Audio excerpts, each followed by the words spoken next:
The house smelled of rosemary and lemon. It was a good smell, a warm smell. It was the scent of a home that had been carefully tended to for 20 years. I stood in the center of the dining room. My hands smoothed the tablecloth. There was not a single wrinkle. I checked the placement of the silverware. Perfect. I adjusted the crystal wine glasses. Perfect. Everything I did was precise. That was my nature. I am, or I used to be, an architect. I understand structure. I understand that if the foundation is strong, the building will stand against the wind. For 2 decades, I had applied this logic to my marriage. I believed that if I built a perfect home, cooked perfect meals, and raised his children with perfect devotion, our life would be unshakable. I was wrong. I looked at the grandfather clock in the hallway. It was 7:30. Mark was late. Again. I walked to the large mirror in the hallway. I stopped. I looked at the woman staring back at me. Sarah, 48 years old. I leaned in closer. I saw the fine lines around my eyes. They were like faint pencil sketches on a fresh sheet of paper. I saw the silver strands hiding in my chestnut hair. I didn't dye them. I earned them. I was proud of my face. It showed experience. It showed patience. You look fine, Sarah, I whispered to myself. It's just an anniversary dinner. Don't be nervous. But I was nervous. My stomach felt tight. It wasn't just hunger, it was an instinct, a vibration in the floorboards before an earthquake hits. I went back to the kitchen. I opened the oven. The roast chicken was golden brown. I turned the heat down to keep it warm. I poured myself a glass of water. My hand was shaking slightly. Why was I shaking? Maybe it was because of the silence. The house was too big. It was a modern mansion, glass and steel, perched on a hill overlooking the city. I had designed it. It was my gift to Mark when his company finally took off. Back then, I drew the blueprints at the kitchen table while his 2 sons from his first marriage played with Legos at my feet. I designed every corner of this house to be full of light. Now, with the boys grown up and moved away, the house felt like a museum. And I was the curator. The sound of tires on gravel broke the silence. My heart jumped. He was here. I quickly checked my reflection in the toaster oven's glass. I smoothed my dress. It was a deep blue silk dress. Mark used to love this color on me. He said it made my eyes look like the ocean. I walked to the front door. I put a smile on my face, a welcoming smile. The smile of a supportive wife. The heavy oak door opened. Mark walked in. He brought a gust of cold night air with him. He also brought the smell of expensive cologne and something else. Something metallic. Stress? No. It was the smell of distance. Happy anniversary, Mark, I said. My voice was soft. He didn't look at me. He didn't smile. He dropped his leather briefcase on the bench with a heavy thud. Hello, Sarah, he muttered. He walked past me. He didn't stop for a kiss. He didn't hand me flowers. His hands were empty. I stood there for a second, freezing in the open doorway. The wind blew in, chilling my bare arms. I closed the door quietly. Dinner is ready, I said, turning to follow him. I made your favorite. Roast chicken with the herb stuffing. Mark was already loosening his tie. He stood in front of the hallway mirror, the same one I had looked into earlier. But he wasn't looking at me in the reflection. He was looking at himself. Mark was 50, but he fought time with a vengeance. His hair was dyed a rich, unnatural dark brown. His suit was Italian, cut slim to hide the slight paunch of middle age. He went to the gym 5 times a week. He was obsessed with vitality. I'm not hungry, he said. He was still fixing his collar, admiring his jawline. But it's our 20th anniversary, I said. I tried to keep the hurt out of my voice. I opened the wine you were saving. Mark finally turned around. He looked at me, really looked at me. But his eyes were cold. They were flat, like shark eyes. There was no warmth, no memory of the years we spent building his company from nothing. No gratitude for the years I spent raising his sons when their own mother abandoned them. "We need to talk, Sarah," he said. The tone of his voice made my blood run cold. It was a business tone. It was the voice he used when he was firing a contractor. "Okay," I said. "Let's go into the dining room. We can talk while we—" "No," he interrupted. "Here, now." He reached into the inside pocket of his jacket. He pulled out a long white envelope. My breath caught in my throat. "What is that?" I asked, though I think I already knew. He placed the envelope on the marble console table. It looked violently white against the dark stone. "Divorce papers," he said. The world stopped. The ticking of the grandfather clock vanished. The hum of the refrigerator disappeared. All I could hear was a high-pitched ringing in my ears. "Divorce?" I whispered. The word felt foreign in my mouth. "Mark, what are you talking about? We are fine, we are good." He let out a short, dry laugh. It wasn't a happy sound. "We are not fine, Sarah. We are stagnant." He took a step toward me. He looked me up and down. His gaze felt like a physical slap. He looked at my sensible shoes. He looked at my blue dress. He looked at the lines on my face. "Look at you," he said. I shrank back. "What?" "You've stopped trying," he said. "You're comfortable. You're safe. You act like my mother." The insult hit me in the chest. I gasped. "I take care of you." I defended myself. My voice trembled. "I take care of this house. I manage your accounts. I raised your children, Mark. I gave up my career as an architect to make sure you could build yours." "And I appreciate the help," he said, waving his hand dismissively. "But that was the past. I am a CEO of a multi-million-dollar development firm now. I am building the future of this city. I need energy, Sarah. I need inspiration." He walked closer, invading my personal space. "You are stuck in the past. You are old, Sarah. And frankly, you make me feel old." Tears pricked my eyes, hot, angry tears. "I am 48, I said. "We are the same generation, Mark. We grew up together." "That's the problem," he snapped. "I have outgrown you." He tapped the envelope on the table. "My lawyer has drawn everything up. It is a fair offer. You get a monthly allowance for 2 years, enough to get you settled somewhere. Smaller." "Allowance?" I repeated. "Mark, half of this company is mine. Half of this house is mine. I designed the initial projects. I did the books for 10 years. My name is on the—" He cut me off with a smirk. "Is it?" He raised an eyebrow. "You haven't looked at the paperwork in a long time, Sarah? You trusted me. You signed whatever I put in front of you because you were too busy baking cookies and playing house." A cold pit opened in my stomach. He was right. Over the years, he would bring home stacks of documents. Refinancing, restructuring, liability protection. I signed them. I always signed them. I trusted him. He was my husband. "You tricked me?"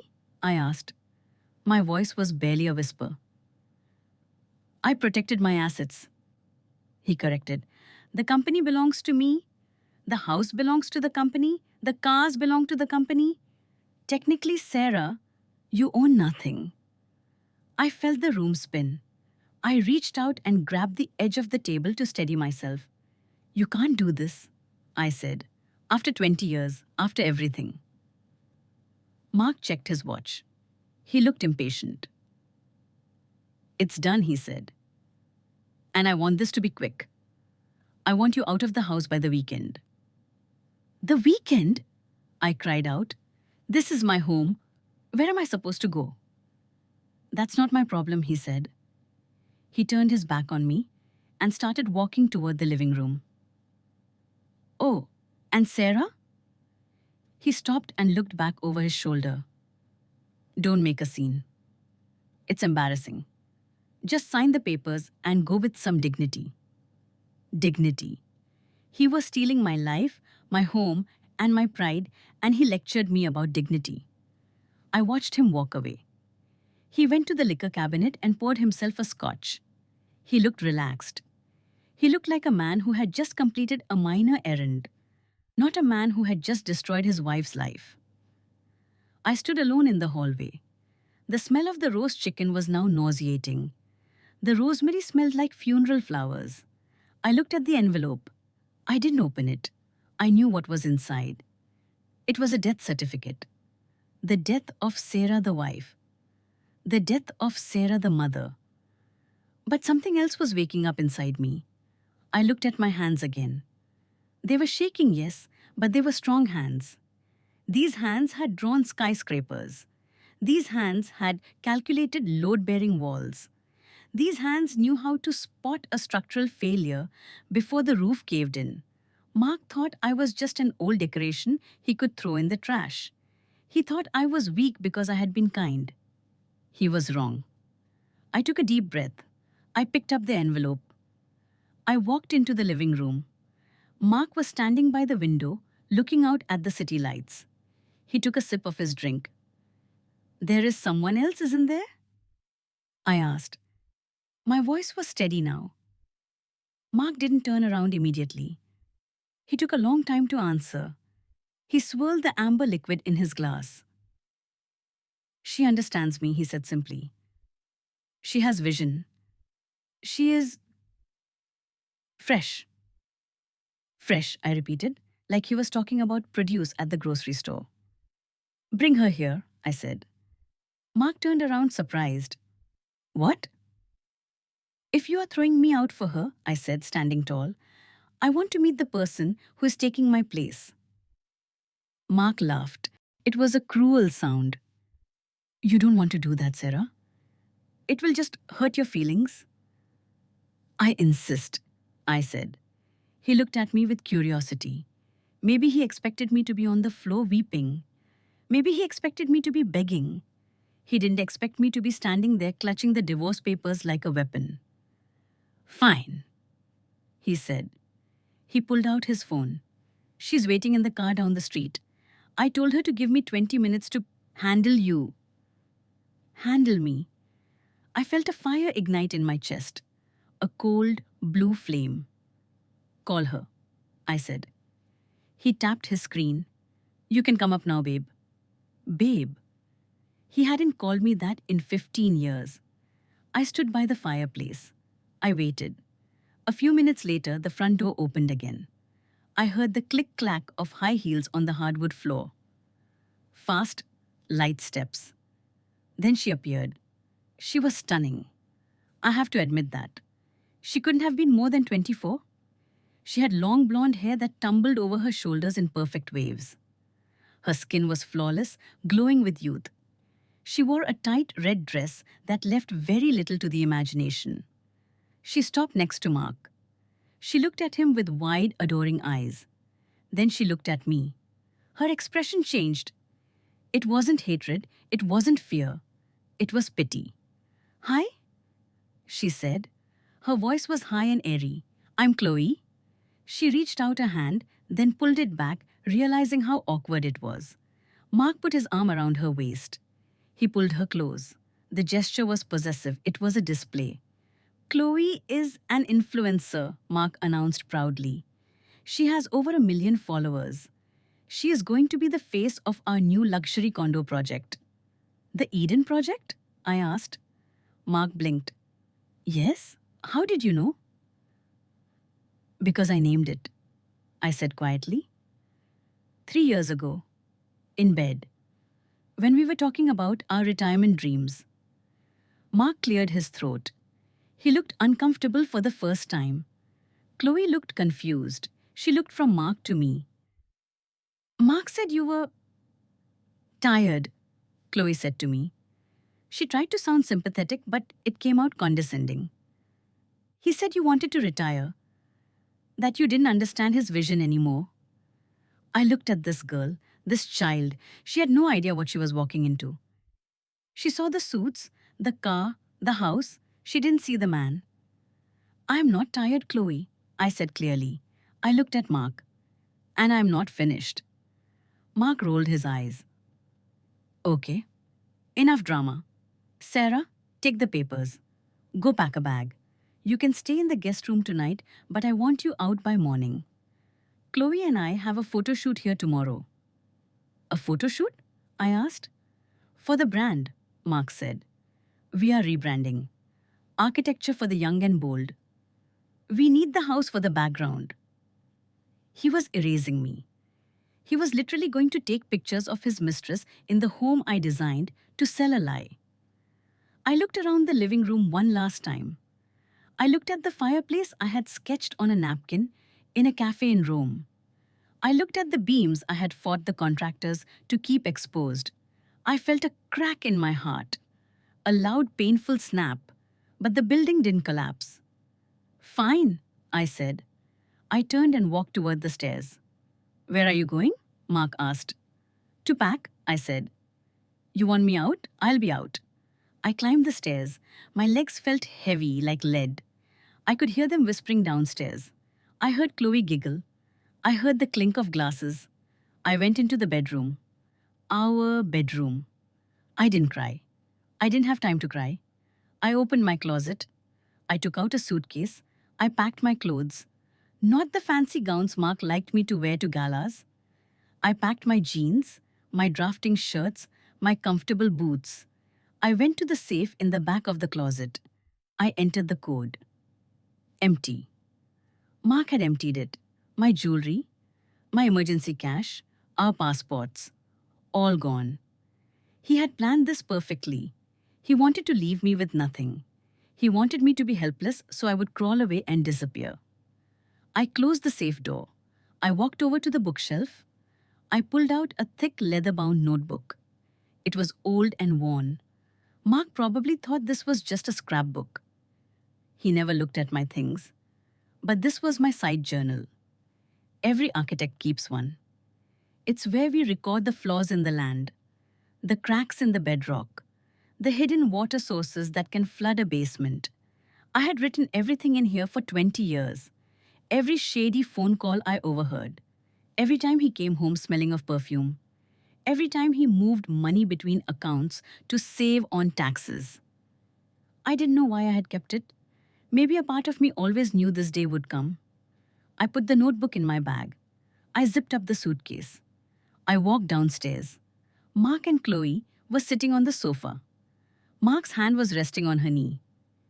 They looked like a magazine cover. They looked up as I reached the bottom of the stairs. Leaving already? Mark asked. He sounded relieved.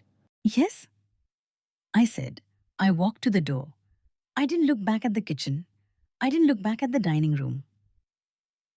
Good luck, Sarah, Mark called out. Try not to be too bitter. It causes wrinkles. Chloe laughed. A nervous, obedient laugh. I opened the door. The night air hit me. It was freezing, but it felt clean. I stepped out onto the porch. Mark? I said without turning around. What? You forgot one thing about architecture, I said. And what is that? He sneered. The structure is only as strong as the person holding it up. I slammed the door behind me. The sound echoed like a gunshot. I walked to my old sedan, the one car he hadn't bothered to upgrade, because it suited me. I started the engine. I drove down the long, winding driveway. I watched the lights of the house fade in my rearview mirror. My house. My life. I was 48. I had $50 in my wallet. I had no job. I had no home. But as I turned onto the main highway, seeing the city lights spread out before me, I didn't feel old. I felt dangerous. I gripped the steering wheel. Okay, Mark, I whispered to the empty car. You want a new life? You can have it. But you're going to pay for every brick of the old one? I drove until the gas light turned on. An angry little orange eye on the dashboard staring at me. I pulled into a gas station on the edge of town. It was a part of the city I usually only saw through the window of a speeding car on my way to the airport. The streetlights flickered, the pavement was cracked, weeds growing through the fissures like stubborn hairs. I turned off the engine. The silence rushed in. My hands were still gripping the steering wheel. My knuckles were white. I forced my fingers to uncurl one by one. They were stiff. I opened my wallet. $50 in cash. 2 credit cards, 1 debit card. I stepped out into the cold air and slid my debit card into the pump. Processing. I waited. I watched a moth throwing itself against the fluorescent light overhead. Thump, thump, thump. It was trying so hard to get to something that would burn it alive. Transaction declined. I blinked. I tried again. Transaction declined. I felt a cold sweat break out on the back of my neck. I pulled out the credit card. The platinum card Mark insisted we use for the points. Declined. He had been fast. Terrifyingly fast. He must have called the bank the moment I walked out the door. Or maybe he had done it days ago. Joint accounts frozen due to pending litigation. It was a standard move in a hostile divorce. I knew that.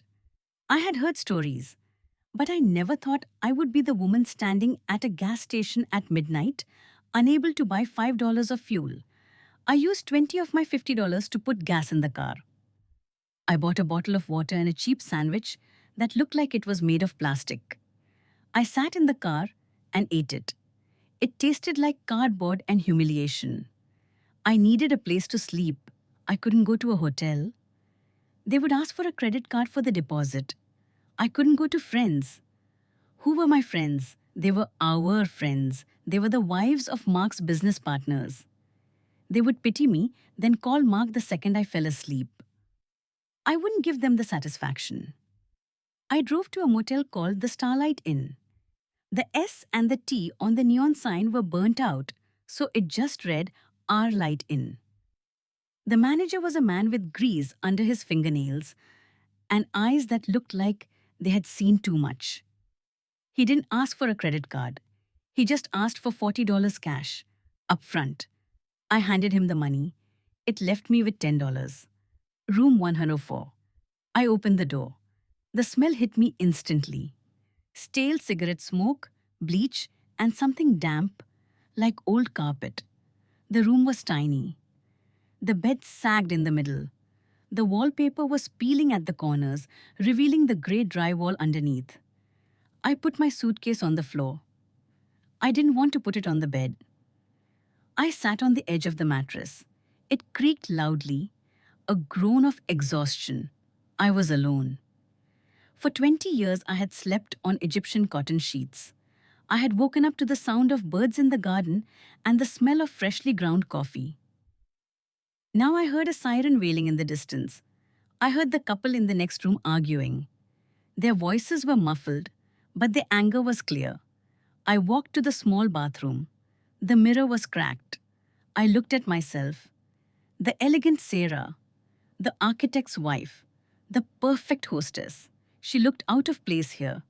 Her silk dress was wrinkled. Her mascara was smudged. She looked like a ghost haunting her ruins. I turned on the faucet. The water came out brown for a second, then cleared.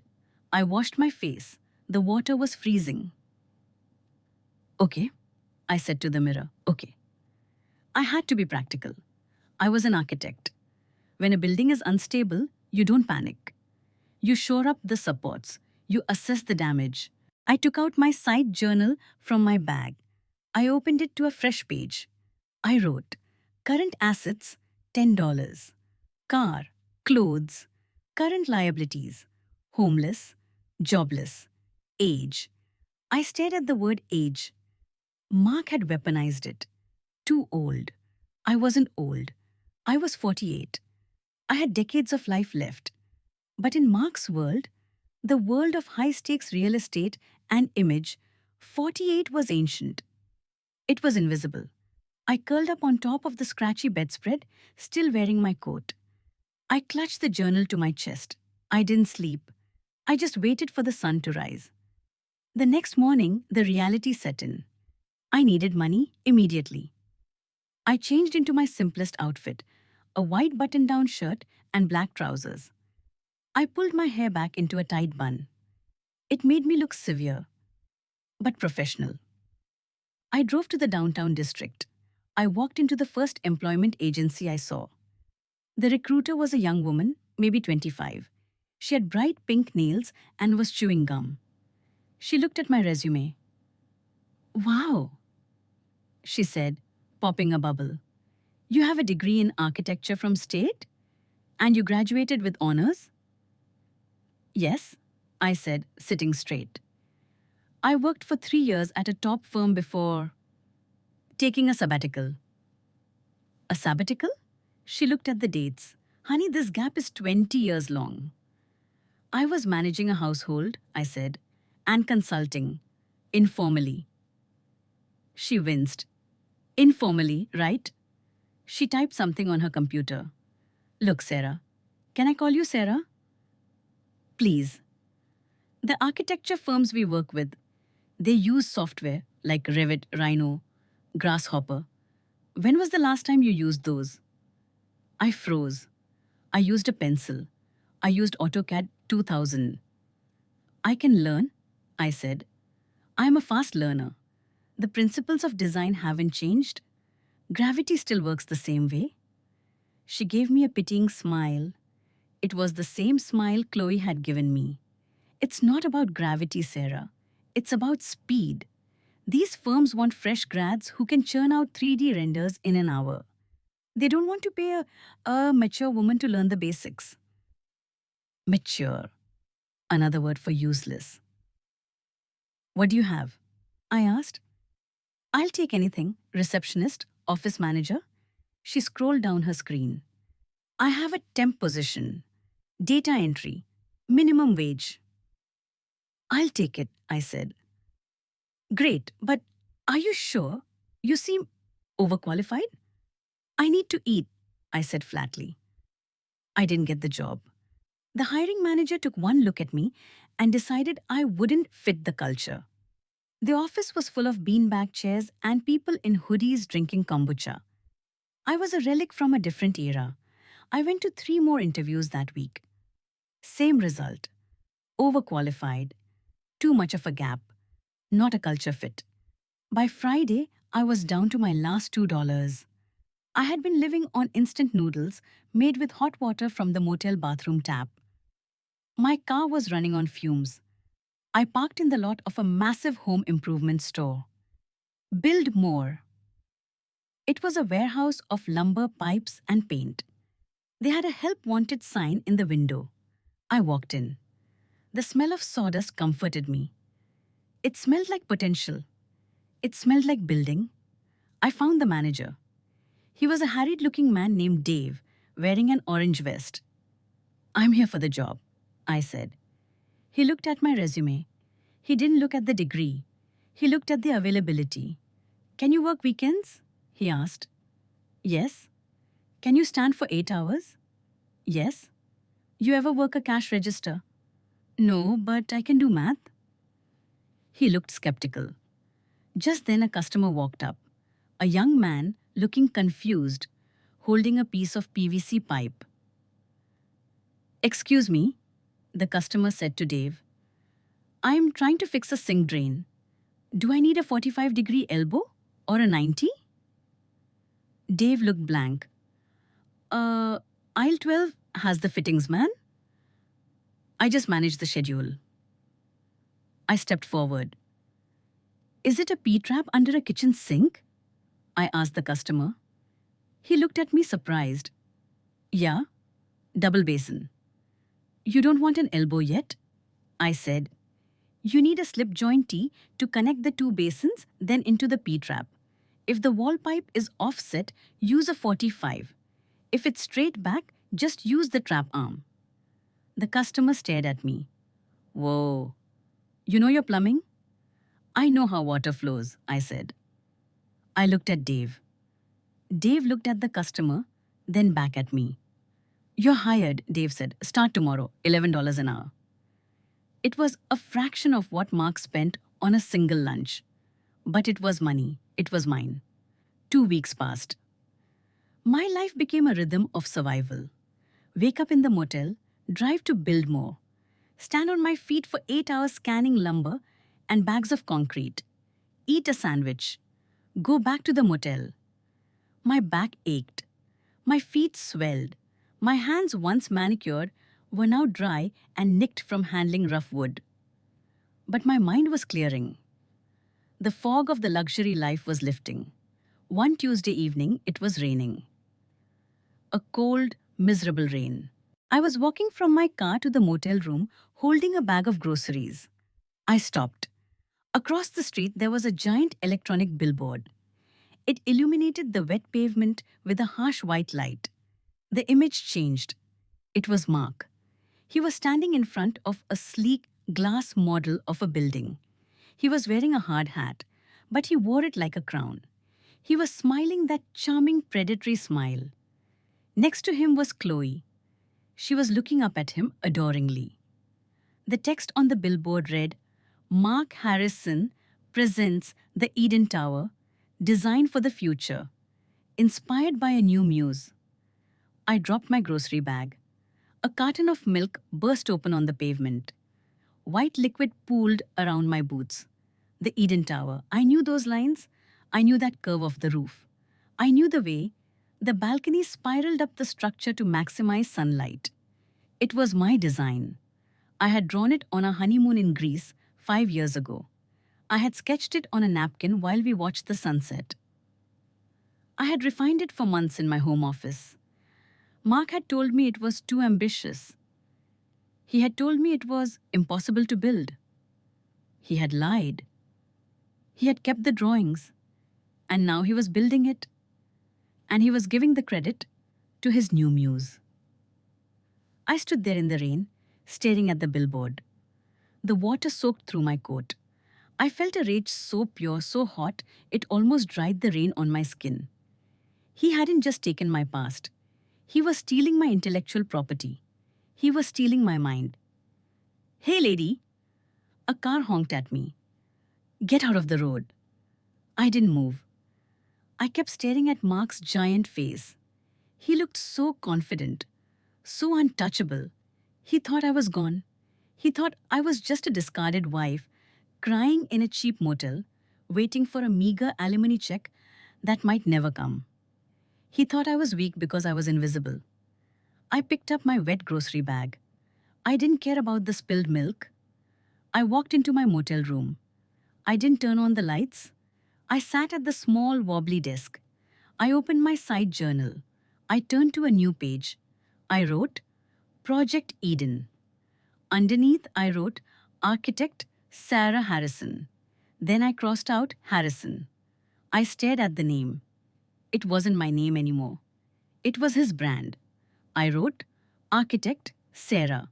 I needed information. I needed to know how deep the lie went. I pulled out my phone. I created a new Instagram account. No name, no photo, just a blank egg. I searched for Chloe model.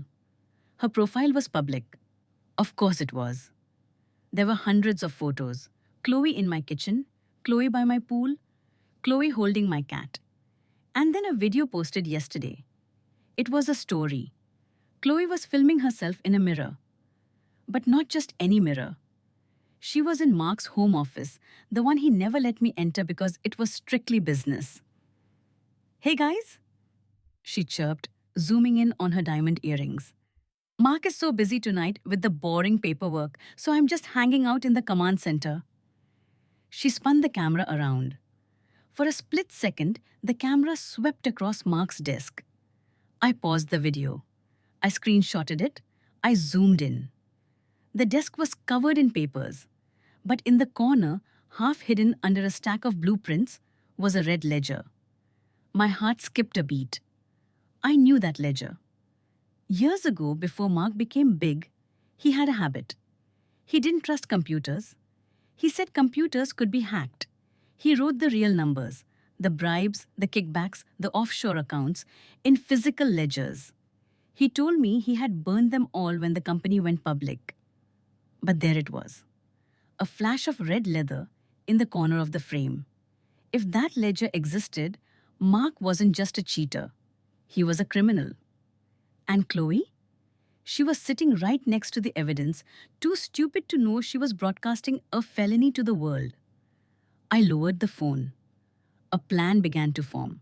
It wasn't a blueprint for a building. It was a blueprint for a demolition. I wasn't just an angry ex-wife anymore. I was a building inspector, and I had just found a crack in the foundation. I looked at the cheap motel walls. They didn't feel like a prison anymore. They felt like a bunker. Okay, Chloe, I whispered. Keep posting, I'm watching. My hands were bleeding, just a little. I was stacking 50-pound bags of concrete mix onto a pallet at the back of the Biltmore store. The paper sacks were rough, and the dust dried out my skin until it cracked. Careful with that stack, Sarah, Dave shouted from the forklift. Don't let it tip. It won't tip, I yelled back over the beeping of the machine. I've interlocked the layers. It's a running bond pattern. It's stable. Dave just grunted and drove off. I wiped my forehead with the back of my sleeve. Dust and sweat turned into a grey paste on my skin. It had been a month, 30 days of waking up in the motel, 30 days of eating canned soup, 30 days of being invisible. But something strange was happening. The harder I worked physically, the sharper my mind became. The grief was still there, heavy and wet like a soaked wool blanket. But the shock was gone. I was angry, and anger is a fuel. I finished the stack. I stood back and looked at it. It was perfect. Even a pile of concrete bags could be beautiful if it was structurally sound. Excuse me, ma'am? I turned around. A man in a suit was standing there, looking out of place in the dusty warehouse. He was holding a blueprint. He looked stressed. Do you know where the lumber manager is? He asked. I have a contractor here telling me we need 2x6 studs for the interior framing, but the budget says 2x4. I don't know who to trust. I looked at the blueprint in his hand. I couldn't help myself. May I? I asked. He hesitated, then handed it to me. I unrolled it on top of the concrete bags. It was a renovation for a small medical clinic. I scanned the lines.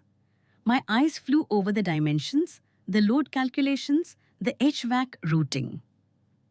It was like reading a language I had spoken since birth. Here's I pointed to a section on the second page. This wall here? It's carrying the load from the HVAC unit on the roof. See the symbol?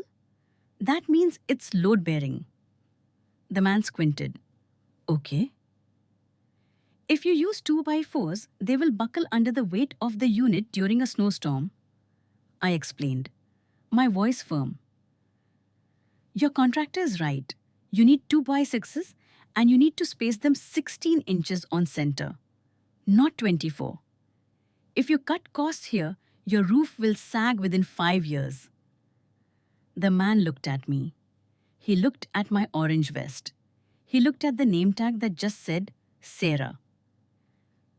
Are you an engineer? He asked. I used to be an architect, I said.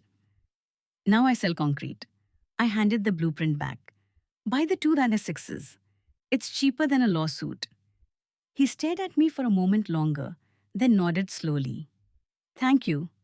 You just saved me a lot of panic. He walked away. I watched him go. A small spark of pride warmed my chest. Mark had taken my name, my money, and my house. But he couldn't take this. He couldn't take my knowledge. That evening after my shift, I didn't go back to the motel immediately. I got into my car and drove toward the city center. I was drawn there like that moth to the flame. The construction site for the Eden Tower was on the riverfront. It was prime real estate. Mark had leveraged everything to buy this land. I parked the car 2 blocks away. I pulled my coat collar up. I put on a baseball cap I had found in the back seat. I walked to the perimeter fence. It was a chain link fence covered in green mesh to block the view. But I knew where to look. I found a gap near the construction gate where the mesh had torn. I peered through. The site was bathed in floodlights. It was massive. The skeleton of the building was already rising, 3 stories of steel and concrete. It was beautiful. It was exactly as I had drawn it. The graceful curve of the atrium, the cantilevered balconies. It was my dream coming to life. But as I looked closer, my stomach tightened. I pressed my face against the cold metal of the fence. I looked at the steel columns on the ground, waiting to be hoisted up. They were painted with a red stripe. Red stripe? My design called for grade 60 steel, high tensile strength, essential for the cantilevered design to be safe against high winds. Grade 60 steel is usually marked with a green or yellow tag from the supplier we always used. Red stripe meant grade 40. It was cheaper, much cheaper, and much weaker. No, I whispered. Mark, you wouldn't? I shifted my gaze to the concrete trucks. They were pouring the slab for the 4th floor. I watched the mix coming down the chute. It looked too wet. Slump, I muttered. Check the slump. When concrete is too wet, it pours faster. It's easier to work with. It saves time. But when it dries, it's brittle. It cracks. Mark was rushing. He was cutting corners on the very bones of the building. If he built my design, a design that relied on precise engineering limits with substandard materials, the building wouldn't just be a fraud. It would be a tomb. A black SUV pulled up to the side trailer, kicking up dust. I recognized the license plate, MKCEO. The driver's door opened. Mark stepped out. He was wearing a sleek black trench coat. He looked powerful. He looked like he owned the world. Then the passenger door opened. Chloe stepped out. She was wearing heels on a construction site. She stumbled slightly on the gravel. Mark turned around. He didn't offer her a hand. He said something to her. I couldn't hear the words, but I saw his body language. He pointed a finger in her face. He was aggressive. Chloe shrank back. She hugged her arms around herself. She wasn't the glowing, confident model from the billboard anymore. In the harsh glare of the construction lights, she looked small. Mark grabbed her arm. Hi. He pulled her toward the trailer. It wasn't a romantic gesture. It was a drag. They disappeared inside the trailer. The door slammed shut. I stood there, my heart pounding against my ribs. This wasn't just about a divorce anymore. Mark was building a dangerous structure. He was potentially endangering hundreds of future residents. And he was doing it using my name, or at least the stolen credibility of my design. If that building failed, if someone got hurt, the investigation would look at the design. Mark would blame the architect. He would find a way to pin it on me. He probably still had my original drawings with my signature on them. He wasn't just erasing my past. He was setting a trap for my future. And Chloe? I thought of the red ledger I had seen on her Instagram. Mark was smart. He never kept dirty records on his own devices. If that ledger was in the trailer or in his bag, I needed to get closer. I needed proof. I looked at the security guard booth at the main gate. The guard was asleep, his feet up on the desk, a small TV flickering in the corner. It was reckless. It was stupid. I was a 48-year-old cashier, but I was also the architect of this building. I knew the site plan better than anyone. I knew where the blind spots were. I moved away from the fence. I walked around to the back of the site where the river dragged along the muddy bank.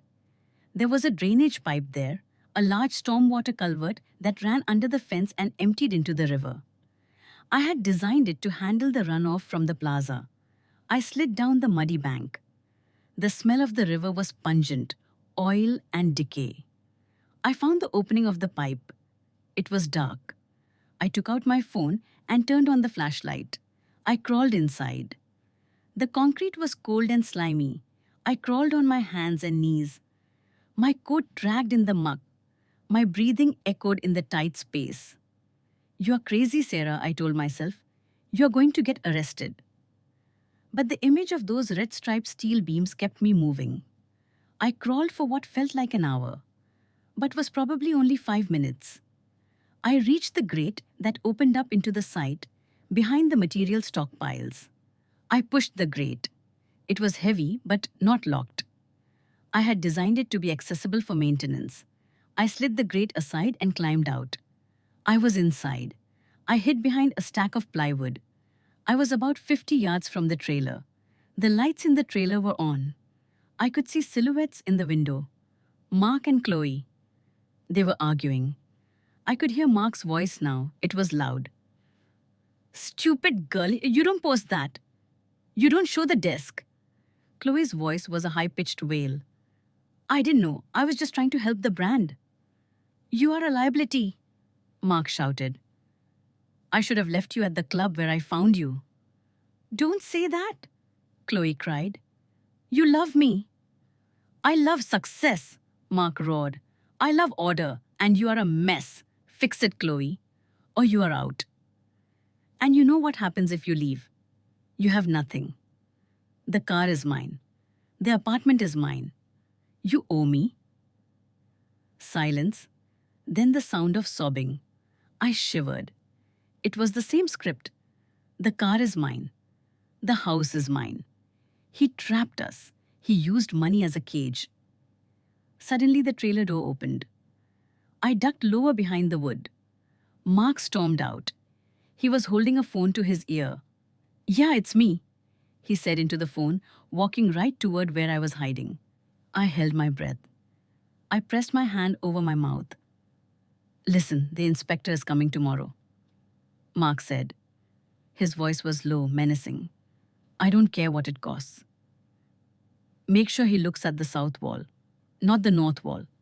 The north wall is compromised. Just pay him. Use the cash from the consulting fund." He stopped. He was 10 feet away from me. He looked up at the skeletal building. "It just has to hold until we sell the units," he muttered to himself. "Just hold for a year." He turned and walked back to his SUV. He got in and drove away, leaving Chloe in the trailer. I let out a breath I didn't know I was holding. My lungs burned. Just hold for a year. He knew. He knew it was dangerous. He was gambling with human lives for profit. I waited until the taillights of his car disappeared. I looked at the trailer. Chloe was still in there. I had a choice. I could leave.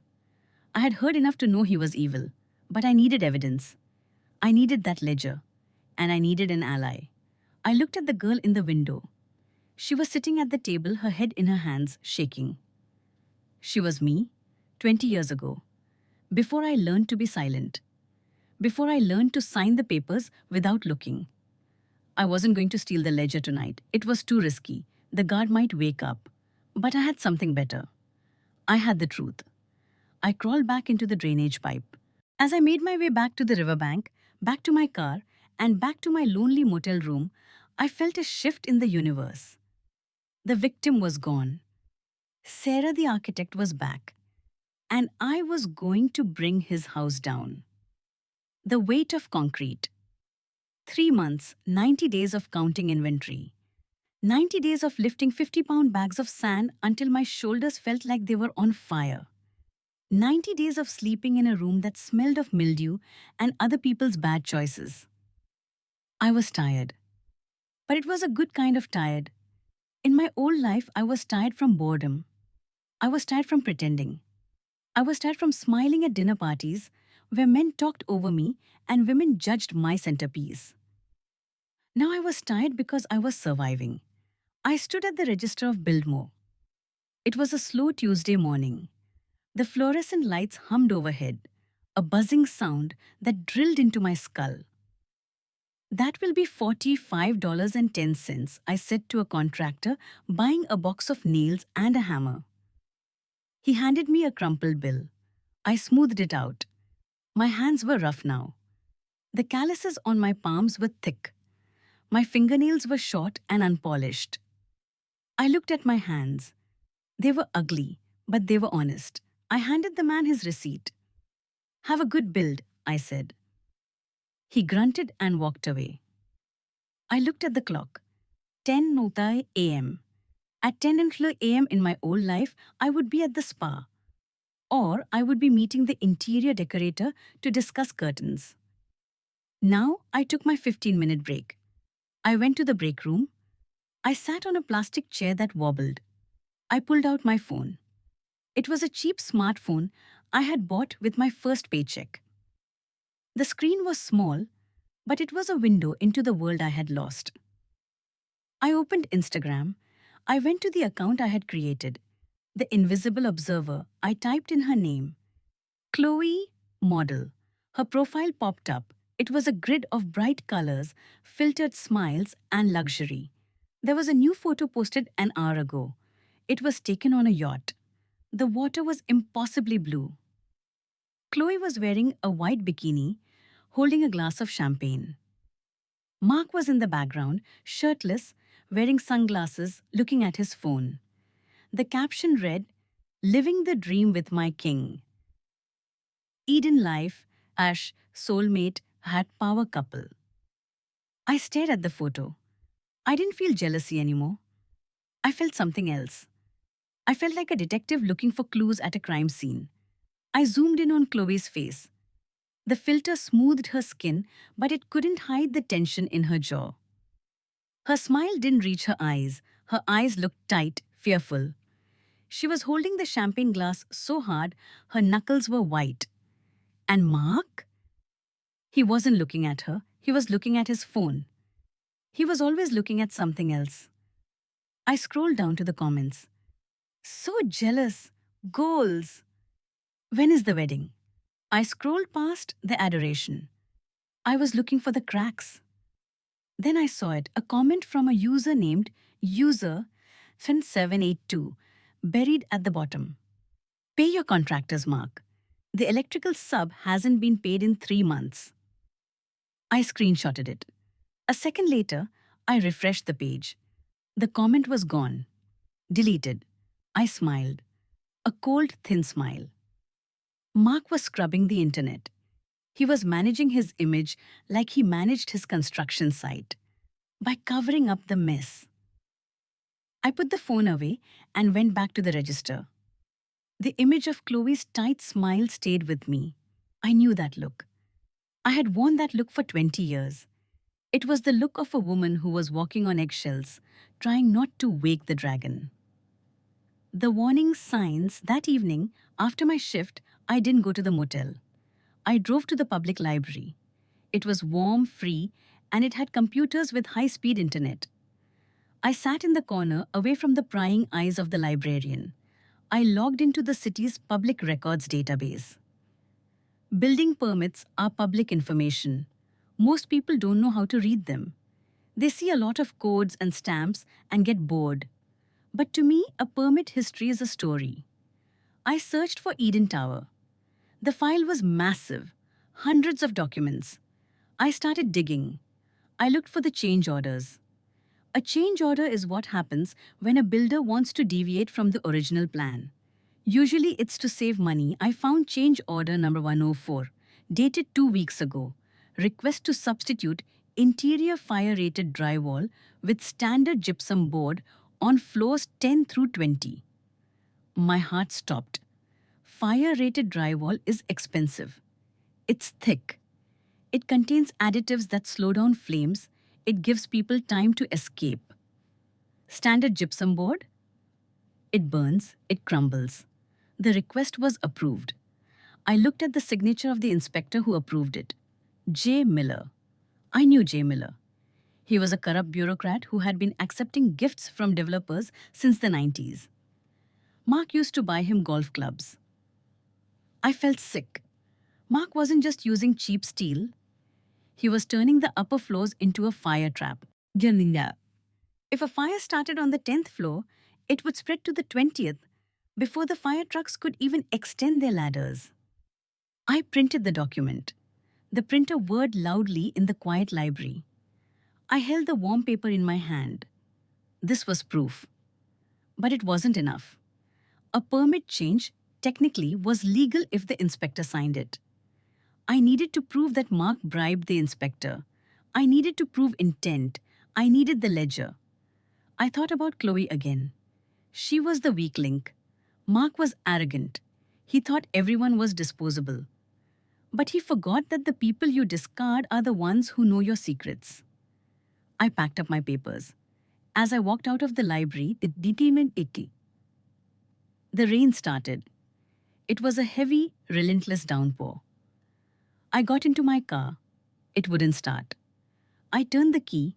Click, click, click. The starter was dead. I rested my forehead against the steering wheel. I wanted to scream. I wanted to punch the windshield. Not now, I whispered. Please, not now. I was stranded. 5 miles from the motel. In the rain. I had no money for a tow truck.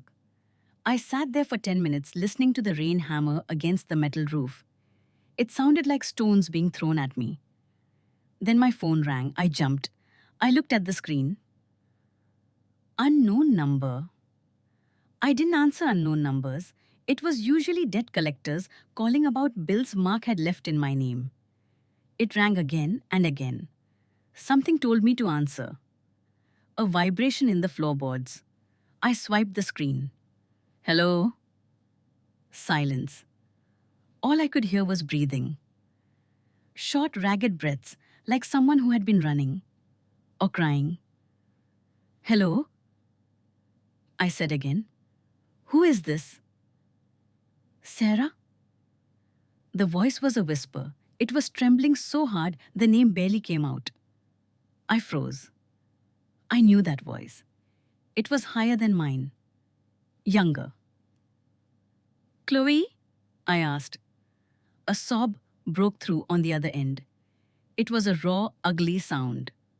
He locked me out, Chloe cried. He took my phone. I'm using the burner phone. The one he uses for the deals. I stole it. My mind raced. Where are you, Chloe? I don't know, she stammered. I'm in the city, near the restaurant with the blue awning, where we had dinner last night. He kicked me out of the car. He said I was ungrateful. She was hysterical. Calm down, I said. My voice switched into mother mode automatically. It was the voice I used when Mark's sons scraped their knees. Look around. What do you see? I see a statue, a horse. Grand Plaza, I said. Okay, I know where you are. I have nowhere to go, she wept. He has my passport. He has my credit cards. He told everyone I'm crazy. If I go to the press, he said he'll ruin me. He said he has pictures. Listen to me, I said firmly. Stay there. Go into the coffee shop on the corner. Sit in the back. Do not talk to anyone. Are you coming? She asked. Her voice was so small. Why would you come? I stole your husband. I looked at the rain washing down my windshield. You didn't steal him, Chloe, I said. You just got him. I took a deep breath. I can't drive. My car is dead. But I will get there. Give me an hour. I hung up. I got out of the car. I locked it. I pulled my coat tight around me. I opened my umbrella. Though the wind threatened to tear it from my hands, I started walking, 5 miles, in the rain, to save the woman who had helped destroy my life. It was ironic. It was absurd. But as I walked, splashing through puddles, fighting the wind, I realized something. Chloe wasn't the enemy. She was just another bag of concrete Mark was using to build his ego. And when he was done with her, he would leave her in the rain, just like he left me. We were not rivals. We were casualties. And casualties, when they band together, become an army. The meeting, I arrived at the coffee shop an hour and 10 minutes later. I was soaked. My boots squelched with every step. My hair was plastered to my skull. I looked like a drowned rat. I scanned the room. It was late, so the shop was mostly empty. Just a student with a laptop and a couple arguing in whispers. And in the back corner booth, huddled under an oversized grey hoodie, was Chloe. She looked terrible. The glamour was gone. Her mascara had run down her cheeks in black streaks. Her lip was swollen, not from filler, but from a split. I walked over. I sat down opposite her. She looked up. Her eyes widened when she saw me. She saw my wet clothes. She saw the exhaustion in my face. "You walked?" she whispered. "My car died, Pierre," I said simply. I signaled the waitress. "2 hot chocolates, please." I looked at Chloe. I looked at her lip. "Did he hit you?" I asked. Chloe touched her mouth. She flinched. He threw a phone at me. He said I was too slow. I didn't post the story fast enough." She started to cry again. "I'm sorry," she sobbed. "I'm so sorry, Sarah. You were right. You were right about everything." I didn't reach out to hold her hand. Not yet. "Tell me why you called me," I said. Why? Why not your parents? Why not your friends?" Chloe let out a bitter laugh. "My friends," she said. "They are Mark's friends. They only like me because I get them into parties. And my parents, they think I'm a success story. They think I'm rich. I send them money every month." She looked down at the table. "But it's not my money, Sarah. It's Mark's. He gives me an allowance, just like he gave you." The word hung in the air. Allowance. It was the leash. "But it's worse," Chloe whispered. She leaned in closer. Her eyes darted around the room, terrified. "He made me sign things?" My spine stiffened. "What things?" "Papers," she said, "for the companies. He said it was for tax reasons. He said since I was the face of the brand, I should be the president of the LLCs. I closed my eyes. I saw the trap immediately. "Let me guess," I said. "Shell companies? Suppliers for the Eden Tower?" Chloe nodded. "Yes. Eden Materials LLC. Chloe Design Group. He puts all the debt in those companies. He takes the loans out in those names." I felt a chill that had nothing to do with the rain. Mark was brilliant. Evil, but brilliant. He was loading the debt and the liability onto Chloe. If the project failed, if the bank came calling, Mark wouldn't owe a dime. Chloe would. "Chloe," I said softly, "do you know what happens if the Eden Tower collapses? Or if the money disappears?" She shook her head. "You go to jail," I said. "Not Mark. You." Chloe's face went pale. All the blood drained from her skin. "No," she gasped. He said he was protecting me." "He's protecting himself," I said. "He's using you as a human shield." She started to hyperventilate. "I can't go to jail. I'm 24. I don't know anything about business. I just wanted to be famous." "Listen to me," I snapped. She stopped. She looked at me. "You are in a burning building," I said. "But I know the way out. I am the architect. I know where the exits are." I leaned across the table. "But you have to trust me. And you have to do exactly what I say." Chloe looked at me. She looked at the woman she had displaced, the woman she had pitied. "Why?" she asked. "Why would you help me?"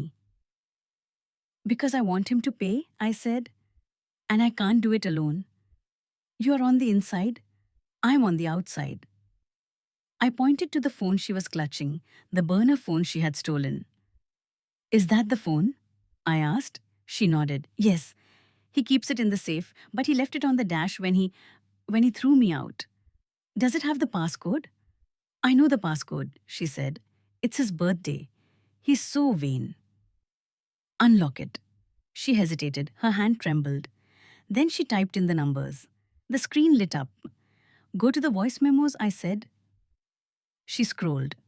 There were dozens of them. Mark likes to record his meetings, I explained.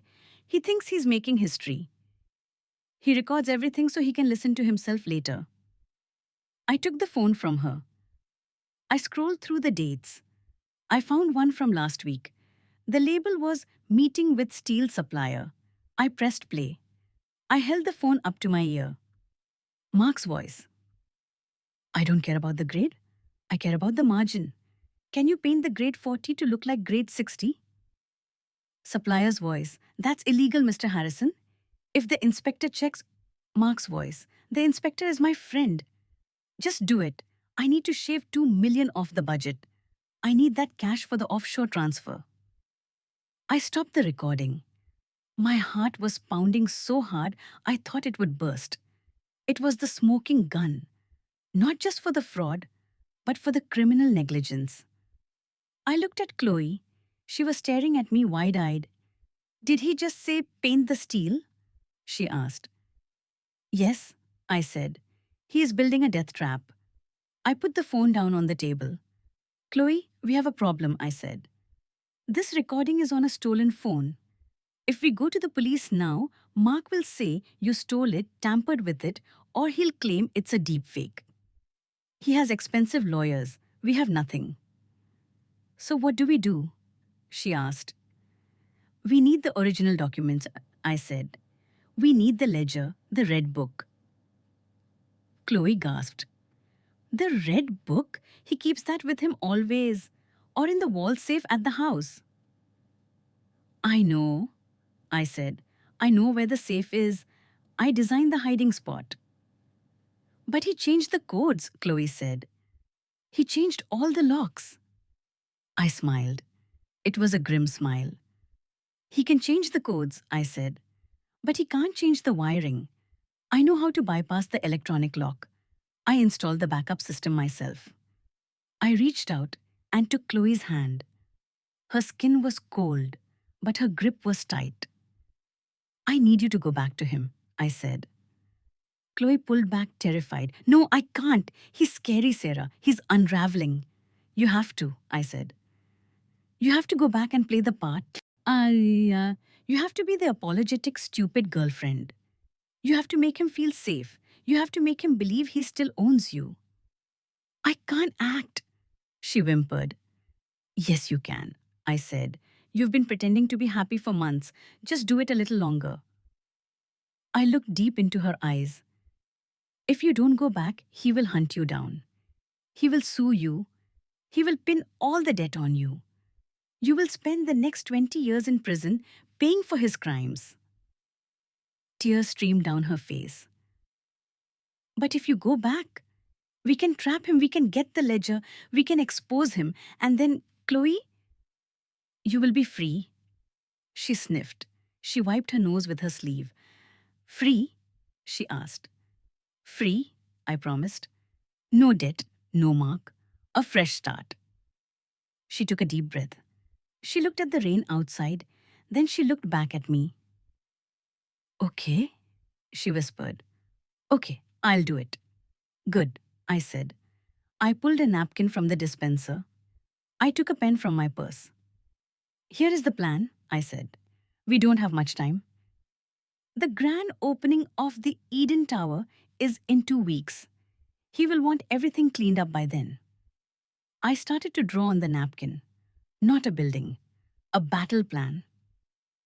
We need to get you back into the house tonight, I said. Tell him you were lost. Tell him you were scared. Beg for forgiveness, feed his ego. And then? Then, I said, we wait for the birthday party. His birthday? Chloe asked. That's next Saturday. Exactly, I said. He's throwing a massive gala at the house. Hundreds of people. Security will be focused on the perimeter, not the inside. You're going to crash the party? Chloe asked. No, I said. I'm not going to crash it. I looked at my reflection in the dark window. I'm going to cater it. Chloe looked confused.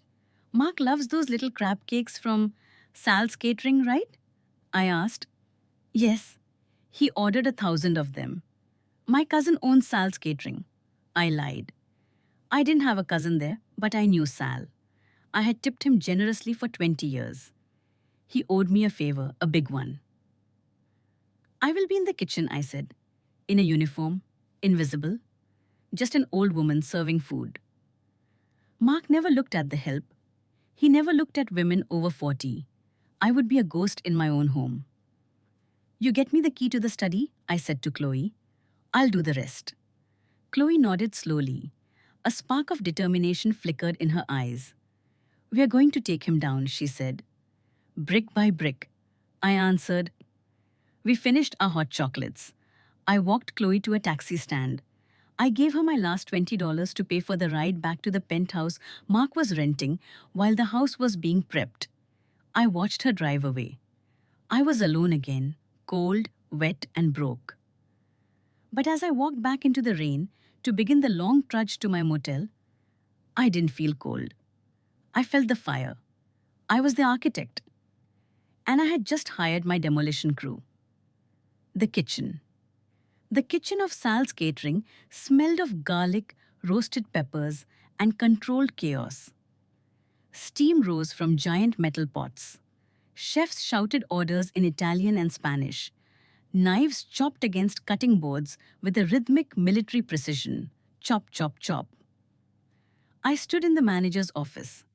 It was a tiny glass box overlooking the kitchen floor. Sal sat behind his desk. He was a large man with a mustache that looked like a push broom. He looked at me, then he looked at the floor. He looked embarrassed. Sarah, he said, please, don't ask me this. I need the job, Sal, I said. My voice was steady. I need to be on the crew for the Harrison party on Saturday. Sal wiped his forehead with a handkerchief. Mark he's a big client, Sal stammered. If he finds out I let his ex-wife sneak in as a server, he will ruin me. He will sue me. He will tell everyone in the city that my food gives people poisoning. He won't know, I said. I leaned forward. Sal, look at me. He looked up. Do I look like the Sarah Harrison you knew? He studied my face. He looked at my hair, pulled back in a severe, grey-streaked bun. He looked at my rough, unmanicured hands. He looked at my cheap polyester blouse. You look different, he admitted. I am invisible, I said. I am a middle-aged woman in a catering uniform. To a man like Mark, I am furniture. I am a tray table with legs. Sal sighed. He tapped his fingers on the desk. Why are you doing this, Sarah? Just to humiliate yourself? To get paid, I lied. I'm broke, Sal. I'm working at a hardware store. I need the shift pay. It was a half-truth. I needed the access, not the money. But Sal understood money troubles. He didn't understand revenge. He owes me, I added softly. You know he cut me off. You know I was the one who got you the contract for the City Hall Gala 5 years ago? I was the one who convinced the mayor to try your risotto. Sal winced. He remembered. That contract had saved his business during the recession. He closed his eyes. He let out a long breath. Okay, he grumbled. Okay. But you stay in the back? You refill the buffet, you do not serve drinks, you do not go near the VIP table. Deal, I said. And Sarah? Yes? Wear the hat, pull it low. The disguise Saturday arrived with a sky the color of a bruise. Dark purple clouds hung low over the city. I stood in the bathroom of the motel. The catering uniform was on the bed, black trousers, a white button-down shirt that was 2 sizes too big, a black apron, a black cap. I stripped off my clothes. I looked at my body in the cracked mirror. I had lost weight. My ribs were visible. My collarbones were sharp. Stress was a cruel sculptor. I put on the trousers. They were polyester. They made a swishing sound when I walked. Swish. Swish. I put on the shirt. It smelled of industrial starch. I buttoned it all the way to the top. I didn't wear makeup. No foundation to hide the dark circles. No lipstick to shape my mouth. I wanted to look tired. I wanted to look like a woman who had been standing on her feet for 10 years. I pulled my hair back so tight it hurt. I tucked every loose strand under the black cap. I put on a pair of thick-rimmed glasses I had bought at the drugstore. They were reading glasses with clear lenses. They changed the shape of my face. I looked in the mirror again. Sarah Harrison, the elegant architect, was gone. In her place was staff member number 4, a nameless, faceless worker. My phone buzzed on the sink, a text from Chloe. He's in a mood. He's yelling at the florists. The security is tight at the gate. They are checking IDs. I replied, I'm coming in with the catering van. Don't worry. Just leave the study door unlocked. I took a deep breath. I reached into my bag and took out a small toolkit. A screwdriver, a wire cutter, a voltage tester. I wrapped them in a cloth and shoved them deep into the pocket of my apron. It's just a job site, I whispered to myself. Just a renovation. The return, the catering van rumbled up the long, winding driveway. I sat in the back, squeezed between a stack of warming trays and a crate of champagne glasses. The van smelled of exhaust and shrimp. We passed the main gate. Through the window, I saw the security guards. They were big men in dark suits. They had earpieces. One of them stopped the van. He looked at the driver. He looked at the clipboard. Sal's catering? The guard asked. Yeah, deliveries. The driver grunted. The guard shone a flashlight into the back. The beam swept over the crates. It swept over me. I didn't look away. I looked bored. I chewed a piece of gum. The light moved on. Go ahead. The gate opened. We drove up to the house. My house. Seeing it again felt like a physical punch to the gut. It was lit up like a palace.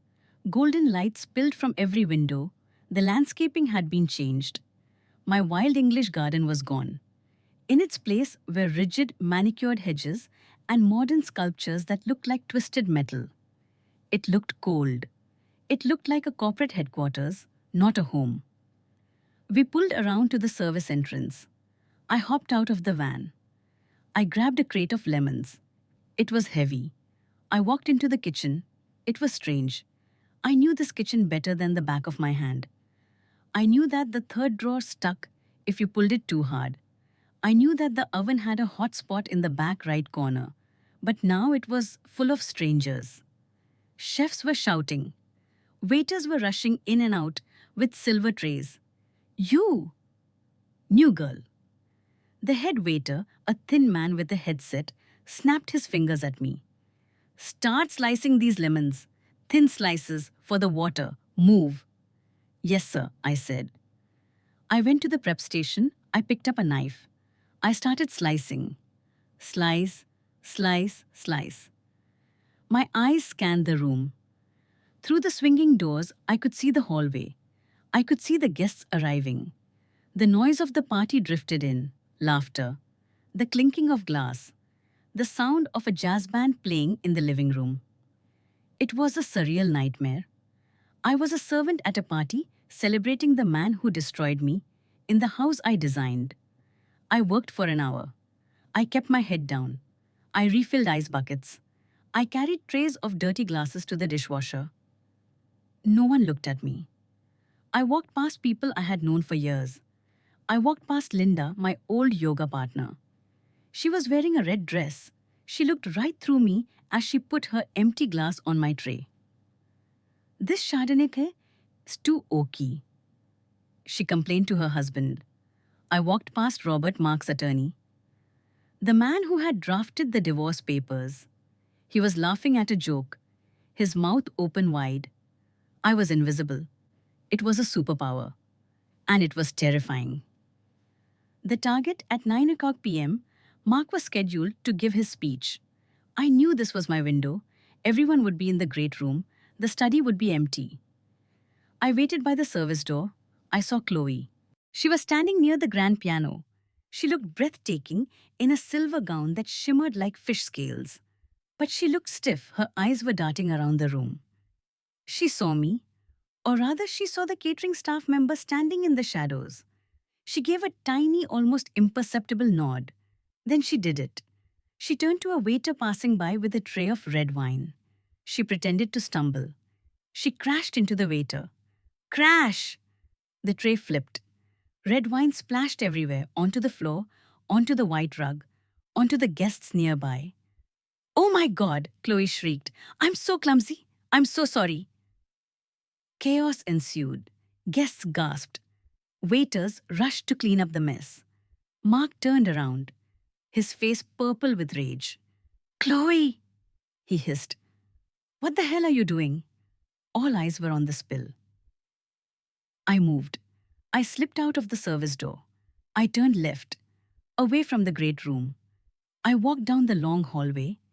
My heart was hammering against my ribs like a trapped bird. Thump, thump, thump, thump, the hallway was quiet. The jazz music sounded far away. I reached the study door. I tried the handle. It turned. Chloe had done her job. I slipped inside and closed the door softly behind me.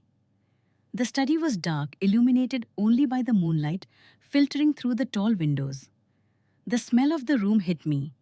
Leather, old paper, and Mark's cigar smoke. It was a masculine, oppressive smell. I didn't turn on the light. I took out a small flashlight from my pocket. I shone the beam across the room. The desk was messy, papers everywhere, but no red ledger. I knew where it was. I walked to the far wall. There was a large painting there, an abstract piece in bold reds and blacks. I had bought it in Berlin 10 years ago. I reached behind the frame. I felt for the latch. Click. The painting swung forward on a hidden hinge. Behind it was the wall safe, a sleek titanium panel. It had a digital keypad and a biometric fingerprint scanner. Chloe couldn't get the fingerprint, and Mark changed the code daily. But I was the architect. I knew that this safe wasn't just bolted to the wall. It was integrated into the home's smart security system. And I knew that the wiring for the system ran through a junction box directly below the safe behind the wainscoting. I knelt on the floor. I used my screwdriver to pry off the wooden panel of the wainscoting. It popped off with a soft crack. I shone my light into the hole. Wires, red, blue, yellow. Okay. I whispered, don't short the whole house. If I cut the red wire, the alarm would sound. Silent alarm to the police.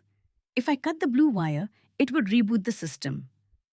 But if I bridge the yellow wire to the ground, it should trigger a system reset for the lock, a default fail-safe mode I had insisted on in case of electrical fires.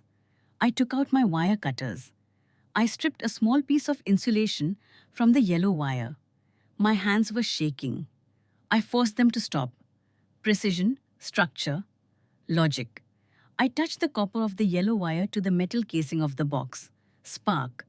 A tiny blue spark jumped. I heard a beep from the safe above me. System error. Default mode engaged. The electronic lock disengaged with a heavy thunk. I stood up. I pulled the handle. The heavy steel door swung open. I shone my light inside. Stacks of cash, passports, a handgun. And there it was. The red ledger?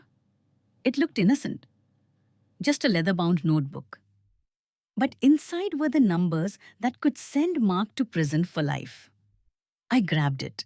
My hands trembled as I opened it to a random page. March 12th. Payment to J. Miller, Inspector. $50,000. Cash. April 4th. Steel substitute. Savings 2.4 NT. Transfer to Cayman account by 8892. It was all there, in his own handwriting. I shoved the ledger into the waistband of my trousers under my apron. It was bulky, but the apron hid it. I closed the safe. I pushed the painting back. I quickly snapped the wainscoting panel back into place. Got it, I breathed. I turned to leave. The doorknob turned. I froze. There was nowhere to hide. The desk was too open. The curtains were too sheer. The door opened. The hallway light flooded into the room. A silhouette stood in the doorway. It was Mark. My blood turned to ice. He stepped into the room. He didn't see me immediately. Because I was standing in the shadows by the bookshelf, he was holding a glass of whiskey. He looked annoyed. Stupid girl, he muttered to himself, spilling wine on a Persian rug. He walked toward his desk. He was going to see me. In 3 seconds, he was going to see me. I had to act. I stepped out of the shadows. I kept my head down. I held my tray tight against my chest like a shield. "Excuse me, sir," I said. My voice was low, rough. Mark jumped. He spilled a bit of his whiskey. "Jesus!" he shouted. "Who are you?" I didn't look up. I stared at his polished shoes. "Housekeeping, sir," I mumbled. Someone said the trash needed emptying in here." Mark glared at me. He looked at my uniform. He looked at the tray. He didn't look at my face. He didn't look at his wife of 20 years. He just saw a uniform. "There is no trash in here," he snapped. "Get out. This is a private room." "Sorry, sir. Sorry." I started to back away toward the door. "Wait." He took a step toward me. I stopped. I stopped breathing. Did he recognize my voice?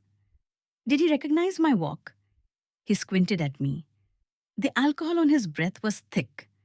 "You," he said. My hand drifted toward the screwdriver in my pocket. "You have a spot on your apron," he said with disgust. "It's unprofessional." I looked down. There was a smudge of dust from the wainscoting. I will change it, sir," I stammered. "Do that," he said. "And tell the bar to send me another scotch. No ice." "Yes, sir." I walked out of the room. I closed the door. I leaned against the wall in the hallway. My legs gave out.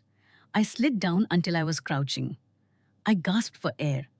I felt like I was drowning. He hadn't seen me. He looked right at me and saw nothing. The realization was a double-edged sword. It saved my life, but it cut my soul. I truly meant nothing to him. I was less than a memory. I touched the ledger hidden against my stomach. It felt hard and real. "You missed a spot, Mark?" I whispered. "You missed me." I stood up. I had the package. Now I had to get out. I walked back toward the kitchen. As I passed the entrance to the great room, Mark's voice boomed over the speakers. He had returned to the party. "Ladies and gentlemen," Mark announced. The crowd cheered. I paused to look through the open doors. Mark stood on a small stage. He looked powerful, charismatic, untouchable. Chloe stood next to him, forcing a smile. "Tonight is about vision," Mark shouted. "The Eden Tower is not just a building. It is a legacy. It is the safest, most advanced structure this city has ever seen." Applause. And Mark continued, "I have a special announcement." The room went quiet. "Tomorrow morning at 9 o'clock a.m., I am signing the deal to sell the entire Eden Development Group to a conglomerate in Dubai." My stomach dropped. "This is my masterpiece," Mark said, raising his glass. "And after tomorrow, I will be retiring. To a private island." The crowd laughed and clapped. I stood frozen in the hallway. He was selling. Tomorrow. If he signed that deal, the company would be gone. The assets would be transferred overseas. He would disappear with the money, leaving the dangerous building and the debt behind. The ledger wouldn't be enough if he was already in a non-extradition country. We didn't have weeks. We didn't have days. We had 12 hours. I needed to stop that signing. I ran to the kitchen. I didn't care about being invisible anymore. I pushed past a waiter carrying a wedding cake. Watch it, he yelled. I burst out the back door into the cool night air. I pulled out my phone. I texted Chloe. He's selling tomorrow. We have to move now. I texted the only other person I could think of. The name on the card the man at the hardware store had given me. The man I helped with the lumber. He had given me his card and said, "If you ever want to get back into the game, call me. I know some people at the city planning office." I pulled the crumpled card from my wallet. David Chen, Senior Structural Engineer, City Oversight Committee. It was a long shot. A Hail Mary. I dialed the number. It rang. 1 time, 2 times, 3 times. "Hello?" A sleepy male voice. "David?" I said. "This is Sarah, the woman from Biltmore. The one who knows about load-bearing walls." "Sarah? It's Saturday night." "I know," I said, "but I have something you need to see. I have the blueprints for the Eden Tower, the real ones. And I have proof that it's going to fall down." Silence on the line. Then the sound of rustling sheets, the sound of a lamp clicking on. "Where are you?" David asked. His voice was awake now, sharp. "I'm leaving the Harrison estate," I said. "Meet me at the 24-hour diner on Main Street. Bring a laptop and bring a scanner." "I'm on my way," he said. I hung up. I climbed into my old car, which I had parked a mile down the road in the woods to avoid the valley. I threw the catering hat on the passenger seat. I pulled the ledger out and placed it on the dashboard. I started the engine. "Okay, Mark," I said, gripping the wheel. "You want a legacy? I'm going to give you one." I floored the gas. The race was on, the blueprint of disaster. The diner was called Route 66. It was a place where time stood still. The vinyl seats were cracked, the jukebox was silent, and the air smelled of burnt coffee and desperation. I sat in a booth in the back, far away from the window. David Chen sat opposite me. He was younger than I expected, maybe 35. Hota hai. He wore a rumpled corduroy jacket and thick glasses that kept sliding down his nose. He looked like a university professor who had just pulled an all-nighter. On the table between us lay the red ledger and my side journal. David was reading. He hadn't spoken for 10 minutes. He was tracing the lines in my journal with a shaking finger. "Sarah," he said finally. His voice was tight. "Tell me I'm wrong," I said. "Please. Tell me I'm just a bitter ex-wife imagining things." David took off his glasses. He rubbed his eyes. "You're not wrong," he said. "This isn't a building. This is a gravity bomb." He pointed to a page in my journal where I had sketched the connection points for the balcony supports. "You designed these for grade 60 steel with a specific shear strength," David explained, his voice rising slightly. "If he substituted grade 40, and if he used standard bolts instead of high-tension rivets, the balconies will shear off," I finished the sentence, "under their own weight, even without people on them." "It's worse," David said. He opened his laptop. He had scanned the documents I brought. "I just ran a quick simulation based on the concrete slump numbers you recorded. The curing time was too fast. The foundation slab has microfractures. If we get a high wind event, and we are in hurricane season, the sway of the tower will crack the base." He looked at me with genuine horror. "The whole thing could come down, Sarah, like a house of cards. And there are supposed to be 300 families living there next month." I felt a cold shiver run down my spine. It wasn't just money anymore. It was mass murder. "And here," David said, tapping the red ledger. "This explains how he got away with it." He pointed to an entry, July 15th. "Inspector Miller. Consulting fee, $75,000. Miller signed off on the structural integrity without even visiting the site," David said. He looked disgusted. "I work with Miller. I always knew he was lazy. I didn't know he was evil." "We have to stop him," I said. "Mark is selling the company tomorrow morning at 9 a.m. Once he signs, he transfers the liability. He leaves the country with the cash. When the building falls, he'll be sipping Mai Tais on a non-extradition island. David slammed his laptop shut. We go to the police, he said, right now. No, I said. David looked at me surprised. What? Sarah, this is a felony. If we go to the police now, I explained, it will take hours to process. They will need a warrant. They will need to verify the handwriting. By the time they get to Mark's door, it will be noon. He will be gone. His private jet is fueled and waiting. So what do we do? We stop the signing, I said. We go to the source. I looked at the clock on the diner wall. 2 a.m. 7 hours left. My phone buzzed on the table. It was a text from Chloe. I picked it up. My hands were steady, but my heart wasn't. Help. That was it, just one word. Then a second text, he knows. The hunter and the prey. I dialed Chloe immediately. She didn't answer. I called again, straight to voicemail. Damn it, I whispered. What is it? David asked. My inside source, I said. His mistress. She helped me get the key. Mark knows the ledger is gone. I stood up. I threw a $20 bill on the table. David, take these documents, I said. Make copies. Digital, physical, everything. Upload them to a secure server. Then draft a formal report for the city council. Use your stamp. Make it official. Where are you going? David asked, gathering the papers frantically. I have to get Chloe, I said, before he kills her. I ran out of the diner. The rain had stopped, but the streets were slick and black. I jumped into my car. It groaned as I started the engine. I drove fast. I ran 2 red lights. I didn't care. Mark wouldn't be at the party anymore. If he found the safe empty, he would have shut everything down. He would be at the penthouse. The one he was renting while the mansion was being staged.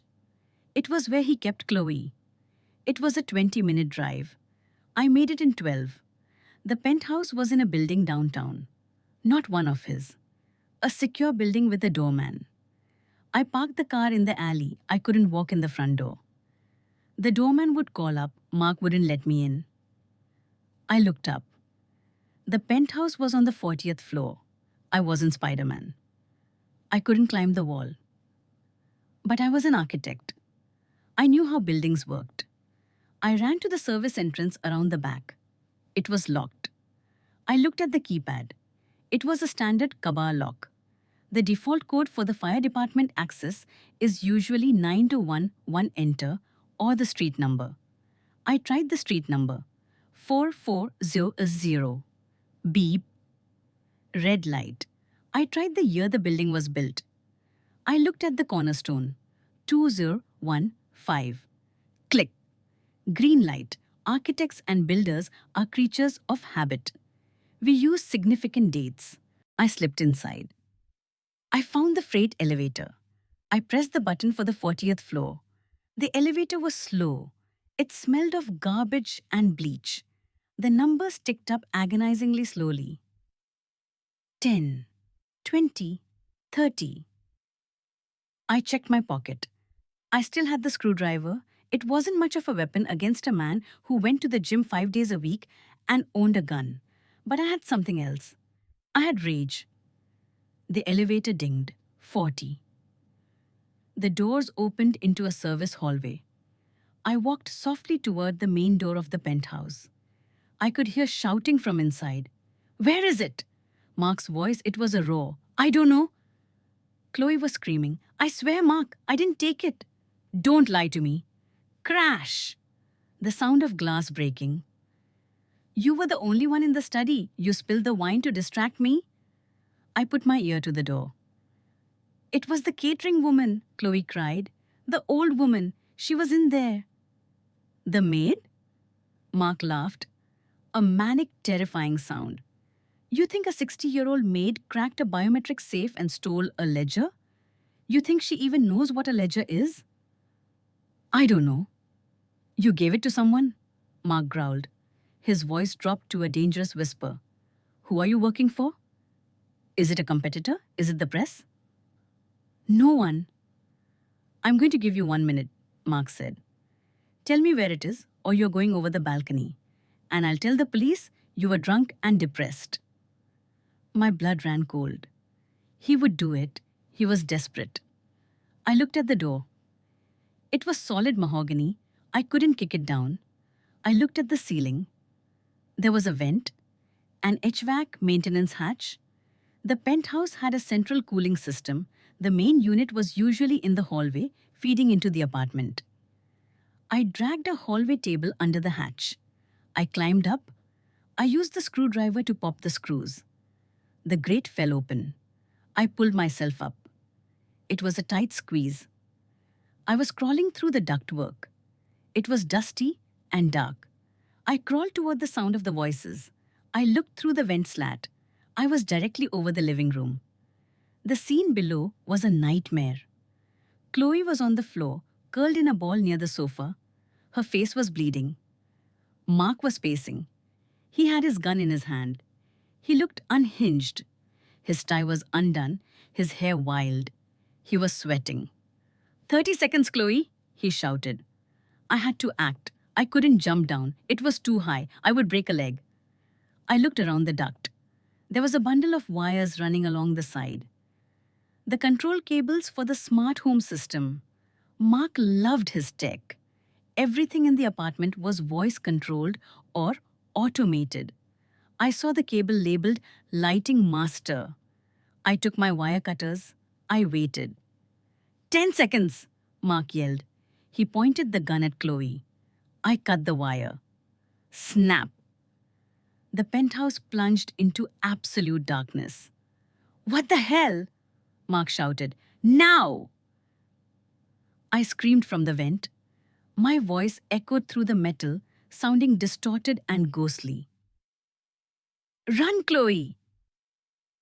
Chloe scrambled. I heard her heels clicking on the floor. Who is there?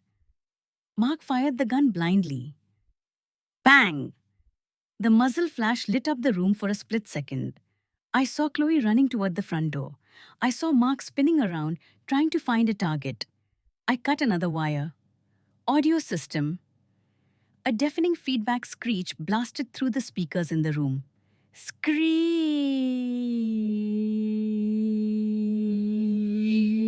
Mark dropped the gun to cover his ears. Ow! I kicked the vent grate open. It fell and hit the glass coffee table, shattering it. Go, Chloe! I yelled again. The front door opened. Chloe ran out. Mark lunged for the door, but he tripped over the broken table in the dark. I stayed in the vent.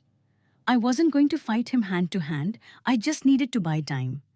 I crawled backward, fast, back toward the hallway hatch.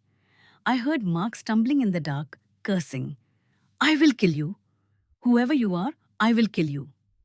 I dropped back into the hallway. I hit the button for the freight elevator. The doors opened immediately. Thank God. I jumped in. I pressed lobby. As the doors were closing, the apartment door flew open. Mark stood there, silhouetted by the emergency lights of the hallway. He saw me. He saw Sarah. His eyes went wide. His jaw dropped. Sarah? He whispered. He didn't look angry anymore. He looked confused, like his brain couldn't compute that the old woman he discarded was the ninja in his ceiling. Happy anniversary, Mark, I said. The doors closed, the eye of the storm. I found Chloe in the alley behind the building. She was shivering, hiding behind a dumpster. Get in, I said, pulling up in my car. She jumped in. She was sobbing uncontrollably. He tried to kill me, she stuttered. He actually tried to kill me. I know, I said. I drove away, merging onto the highway. You're safe now. Where are we going? She asked. To the police? No. I said, "Not yet." I looked at her. "Do you trust me?" "You just saved my life," she said. "I'll do anything." "Good, because we have one last thing to do." I drove to a 24-hour print shop. David was waiting there. David looked at Chloe. He saw the blood on her lip. He didn't ask questions. He just handed her a bottle of water. "Did you get the copies?" I asked. "Yes," David said.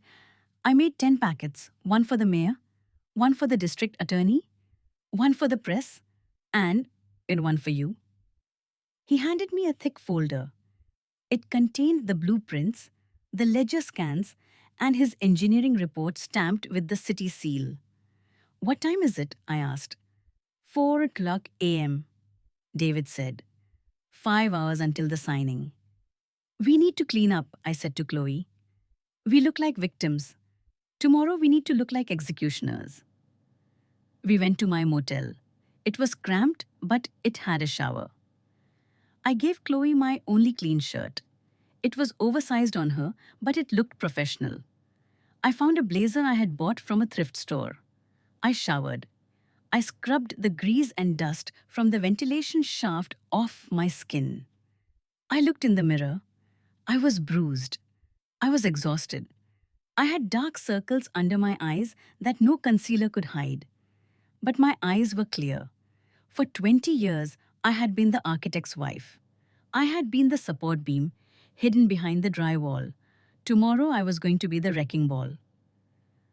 I walked out of the bathroom. Chloe was sitting on the bed, looking at the folder. "He's going to have expensive lawyers," Chloe said. "He's going to lie. He's charming, Sarah. People believe him."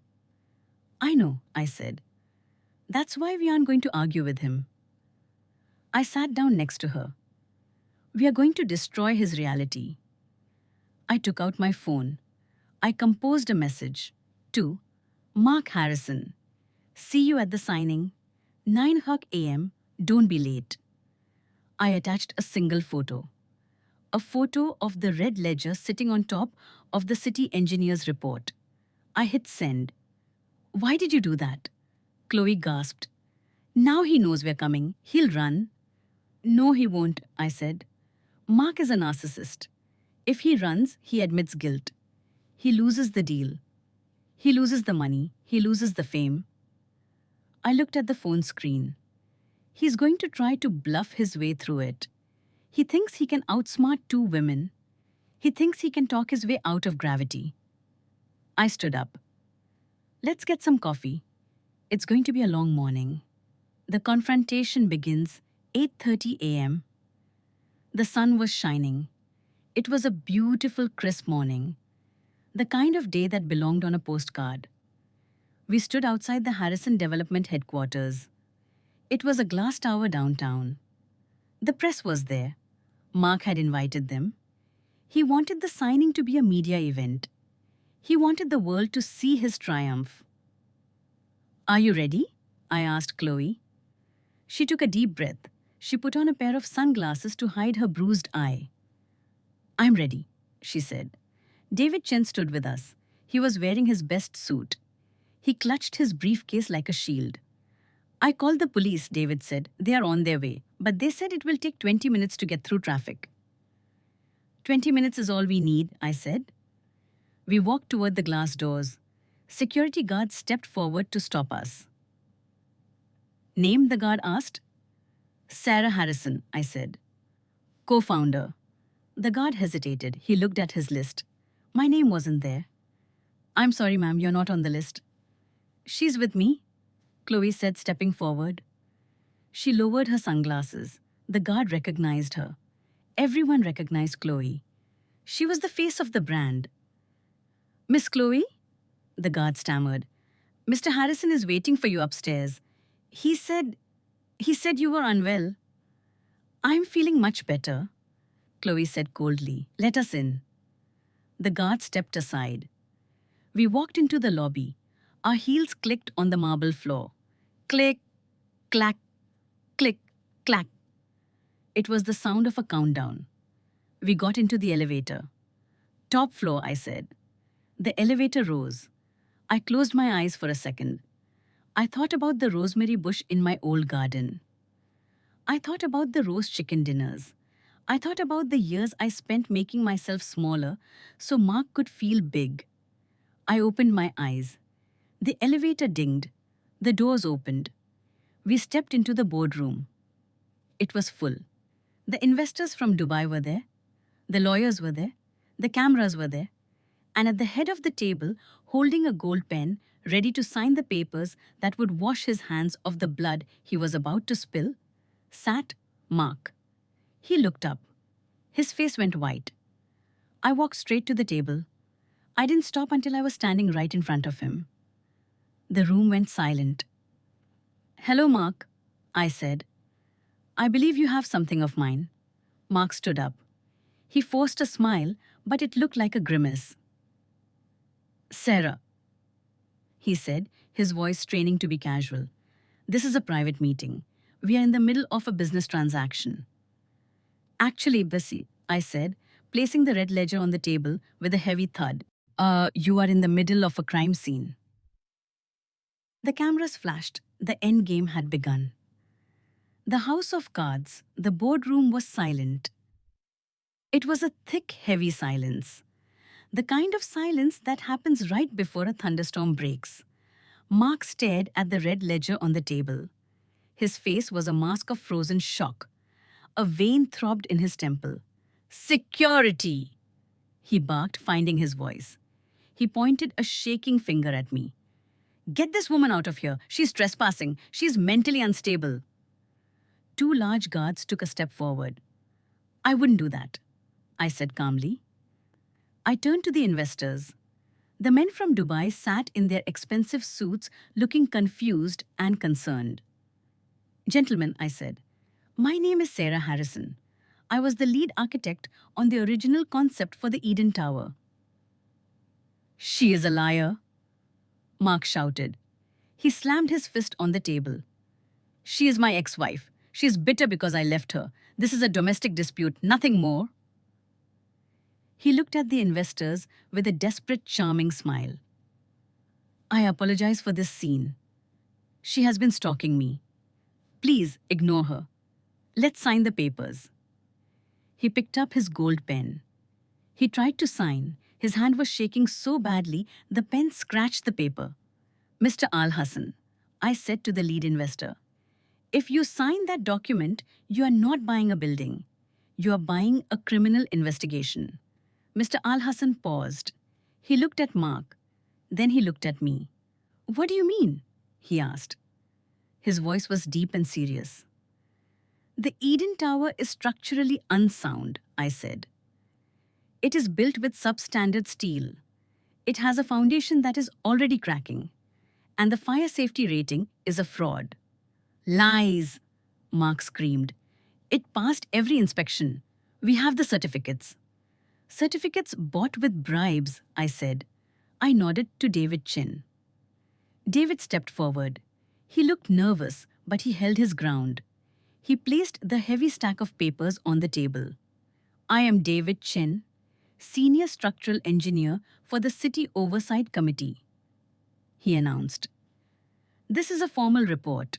We ran a simulation this morning based on the actual material invoices found in Mr. Harrison's private files." David pushed his glasses up his nose. "If the wind speed exceeds 60 miles per hour, which happens here roughly 5 times a year, the structural shear on the 20th floor will fail. The tower will collapse." The investors gasped. They began to whisper furiously in Arabic. Mark's face turned purple. "Who is this guy?" Mark yelled. "He's a nobody. I have top engineers. This is a setup." "And the inspections?" Mr. Al Hassan asked David. "Falsified," David said, "by Inspector Miller, who is currently being questioned by the police." Mark froze. The mention of the police hit him like a physical blow. "And if you need proof of the transaction?"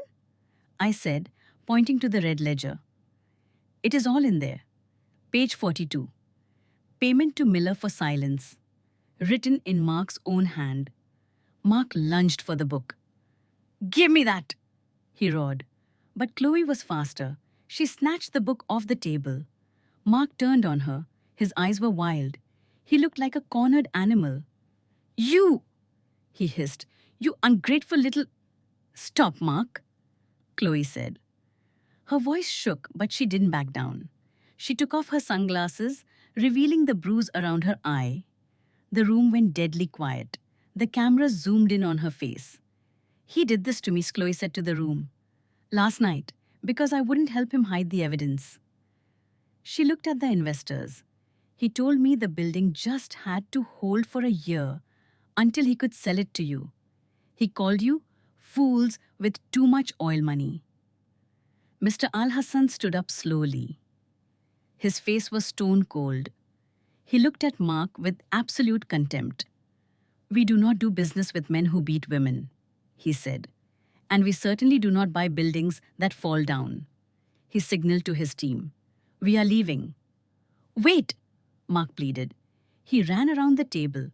He grabbed Mr. Al-Hassan's arm. Please, it's a misunderstanding. I can explain. We can renegotiate the price. Mr. Al-Hassan pulled his arm away as if Mark were contagious. The deal is dead, Mr. Harrison. The investors walked out. Mark stood alone in the center of the room. The silence returned. He turned slowly to face me. The charm was gone. The CEO mask was gone. All that was left was a small, vicious man.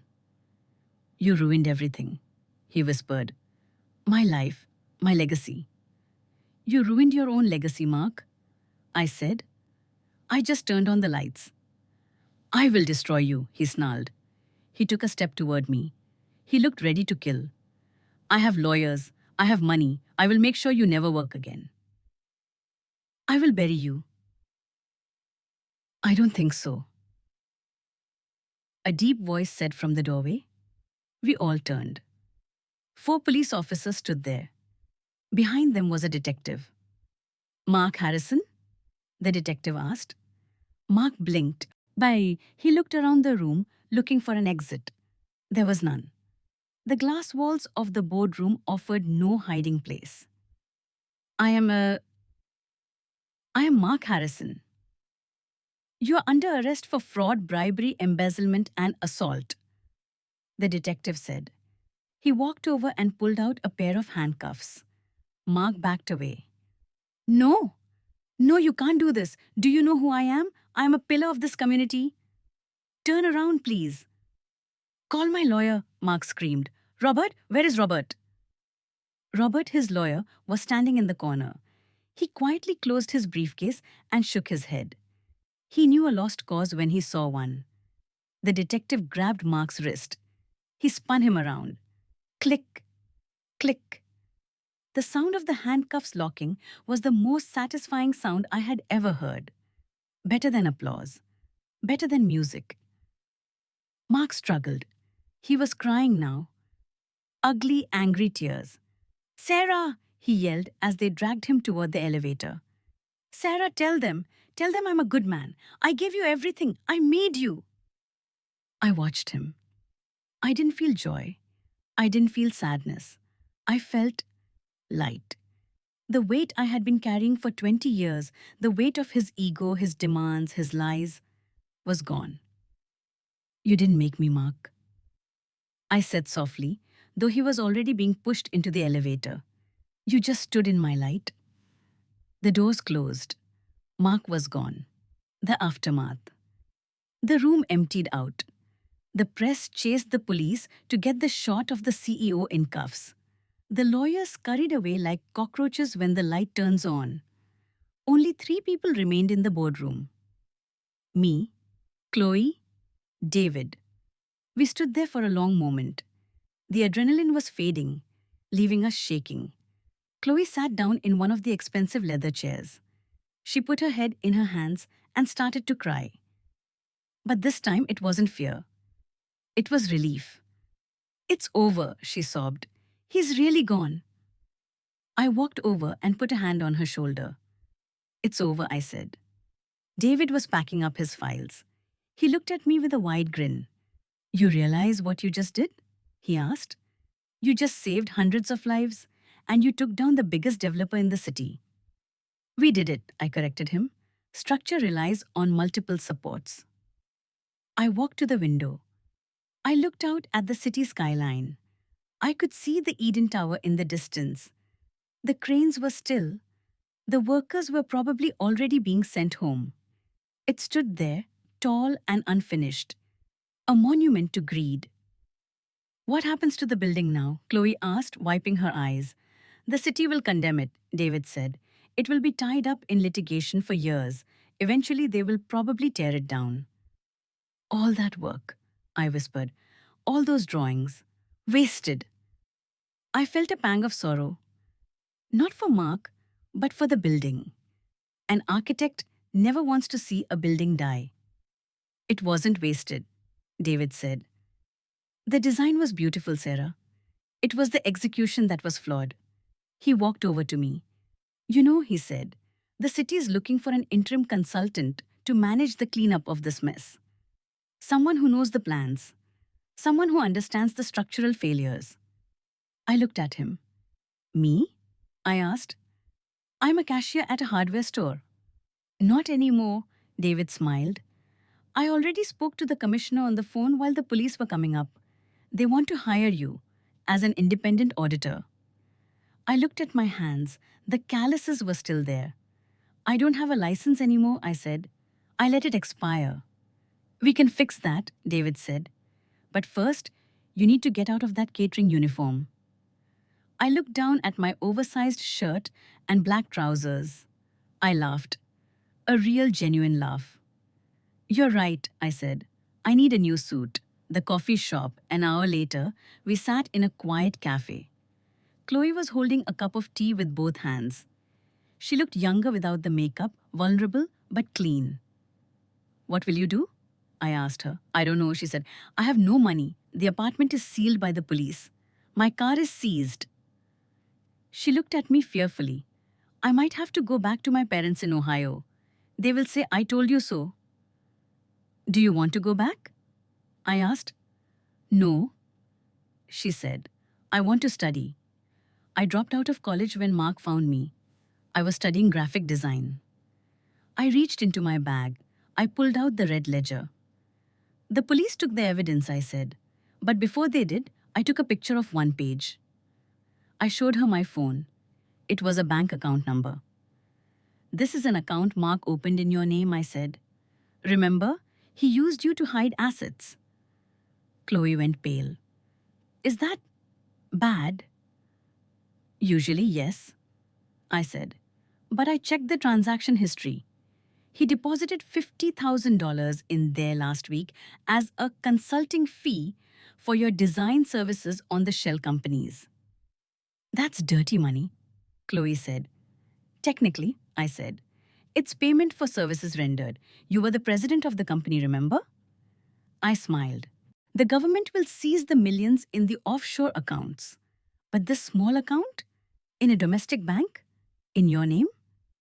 It might slip through the cracks for a while, or you could withdraw it today before the freeze order hits the lower level accounts.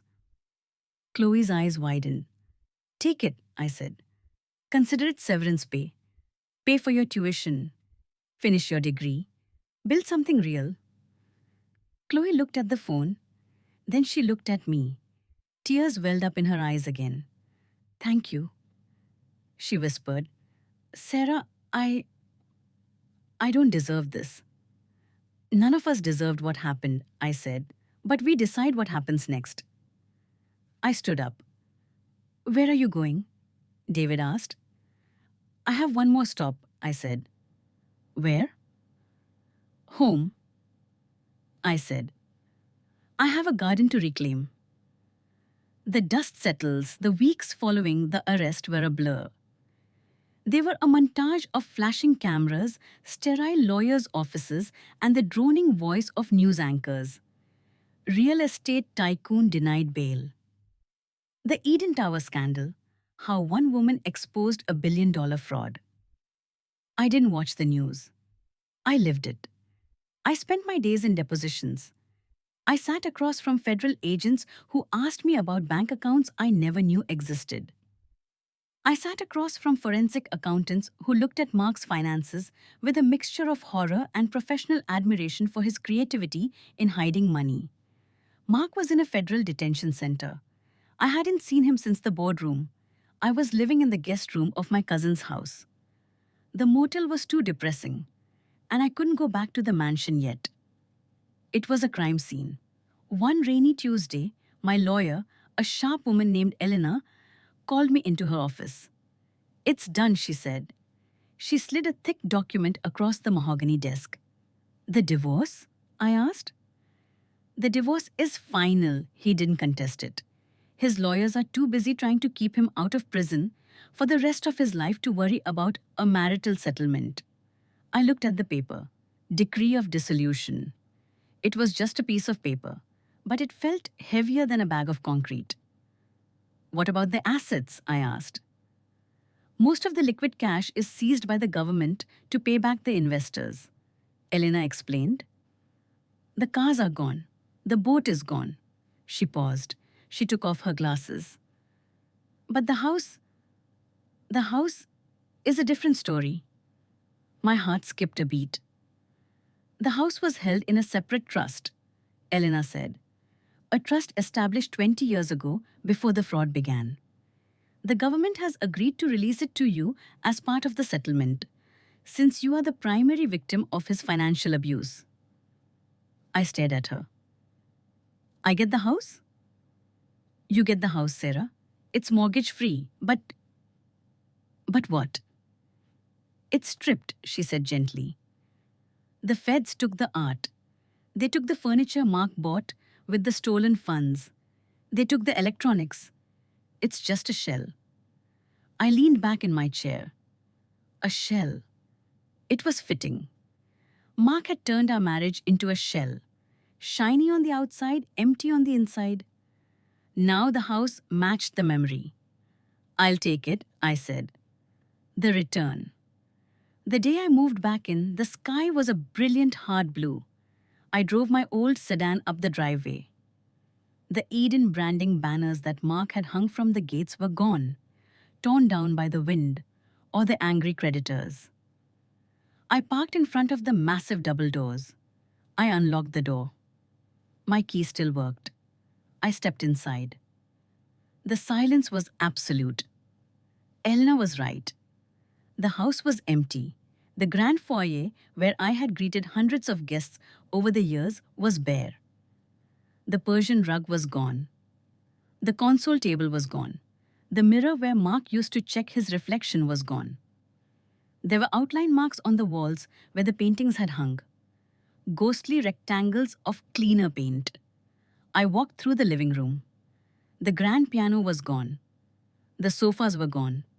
It was just wood floors, glass windows, and light. I walked to the center of the room. I spun around slowly. It should have felt sad. It should have felt like a graveyard. But it didn't. It felt spacious. I could see the architecture again. I could see the lines I had drawn 20 years ago, without the clutter of Mark's expensive taste, without the velvet, the gold, the statues. The bones of the house were visible. And the bones were good. "Hello, house," I whispered. The echo came back to me. It sounded welcoming. I didn't have any furniture. I had a sleeping bag, a camping chair, and a coffee maker. I set up my camp in the middle of the living room, right in front of the fireplace. That night, I built a fire. I sat in my camping chair, drinking wine from a paper cup. I watched the flames dance. I was 48. I was alone in a mansion I couldn't afford to heat. I had no job, technically. But for the first time in decades, I wasn't waiting for the sound of a car in the driveway. I wasn't checking my watch. I wasn't worrying if the roast was dry. I was free. The excavation, the next morning, I woke up with the sun. I had work to do. I didn't start inside. I started outside. I walked out to the backyard. Mark had paved over my English garden to create a sleek modern entertainment plaza with concrete pavers and minimalist sculptures. It looked like a hotel lobby. Cold. Sterile. I went to the garage. I found a sledgehammer. It was heavy, the handle smooth wood. I dragged it to the patio. I looked at the first paver.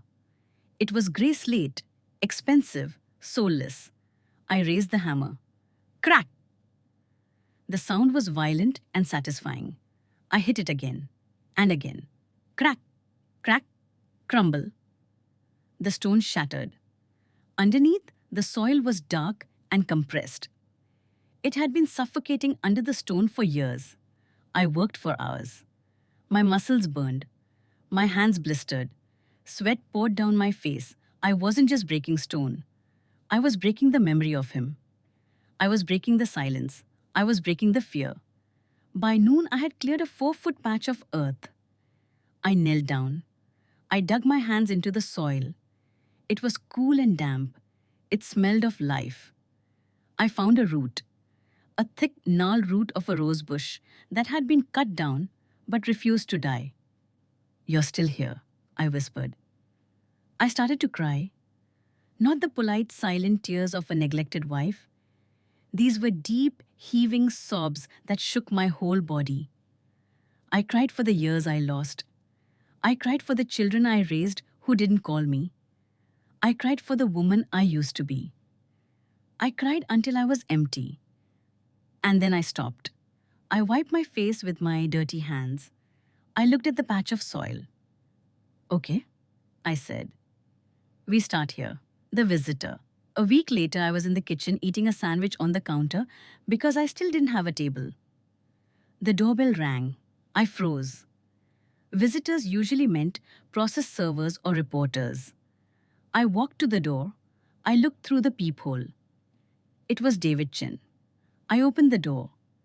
David was holding a rolled-up tube of paper and a box of donuts. I come in peace, he said, smiling.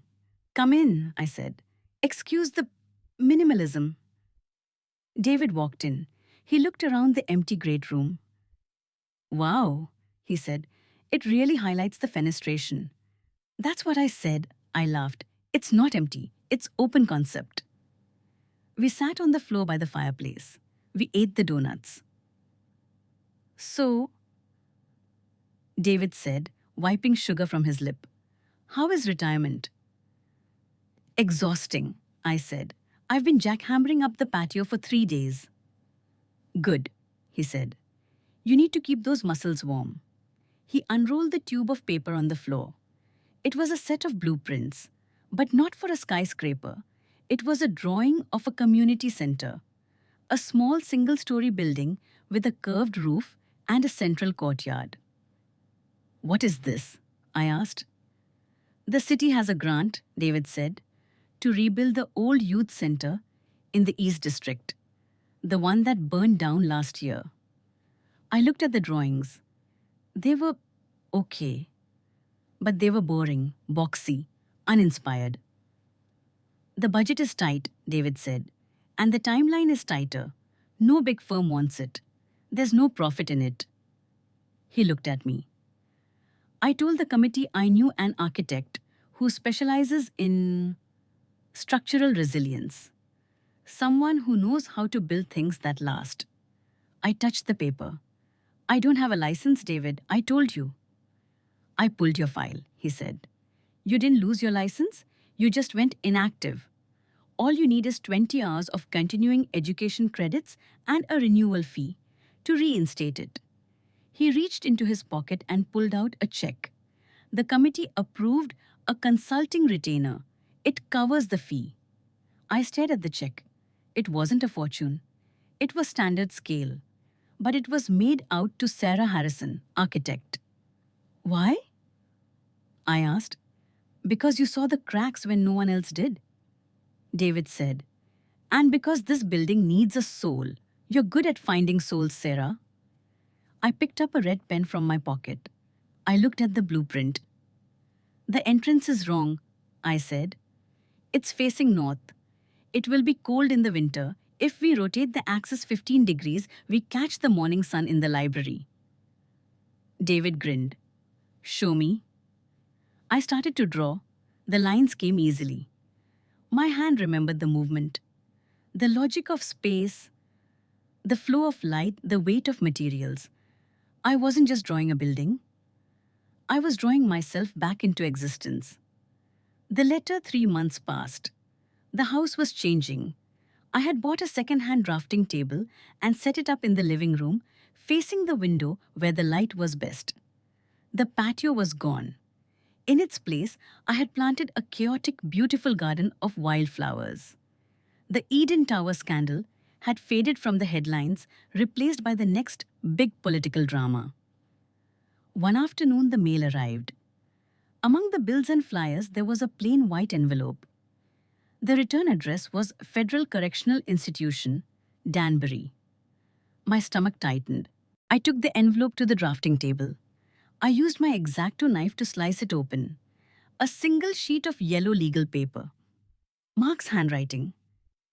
It was spidery and small now, stripped of its bold arrogance. Sarah, I hear you are living in the house. My house. I'm innocent. You know that. I did what I had to do to secure our future. Everything I did for us. I need you to talk to my appeal lawyer. If you testify that you were aware of the financial structures, that we were partners in the strategy, they might reduce the sentence. You owe me this. I gave you a life of luxury. Don't forget who you were when I found you. You were nothing. Help me, and I can make sure you keep the house. Refuse, and I will find a way to take it back. Love, Mark. I read it twice. The old Sarah, the Sarah from a year ago, would have been terrified. She would have worried about his threats. She would have felt guilty. The new Sarah felt nothing but pity. He was still trying to manipulate reality. He was sitting in a concrete cell, yet he still believed he was the puppet master. He didn't understand. I wasn't keeping the house. I was redeeming it. And I wasn't nothing when he found me. I was a young architect with a dream. He was the one who had turned me into nothing. I didn't tear up the letter. That would be too dramatic. I folded it. I walked to the fireplace. I struck a match. I held the corner of the paper to the flame. I watched the yellow paper turn black and curl up. I watched the words, my house, disappear into smoke. I watched you owe me turn to ash. I dropped the burning paper into the grate. I owe you nothing, I said aloud. I watched it burn until it was just grey dust. Then I turned back to my drafting table. I had a deadline. The Youth Center Foundation was being poured next week, and I needed to finalize the specs for the roof trusses. The final design. It was a year later, the opening day of the East District Community Center. It was a sunny day. The building was modest, brick and glass and timber, but it glowed with warmth. The central courtyard was full of kids running around. I stood in the crowd, wearing a hard hat and a safety vest. I wasn't hiding in the back this time. I was standing next to the mayor. And this is the woman who made it possible, the mayor said into the microphone. Our lead architect, Sarah. He paused. He looked at his notes. Sarah Vance, I corrected him. I had dropped Harrison. I had gone back to my maiden name, the name on my degree. The crowd clapped. I looked out at the faces. I saw David Chen giving me a thumbs up. And in the back row, I saw a young woman, Chloe. She looked different. She was wearing jeans and a backpack. Her hair was cut short, a bob that framed her face. She looked like a student.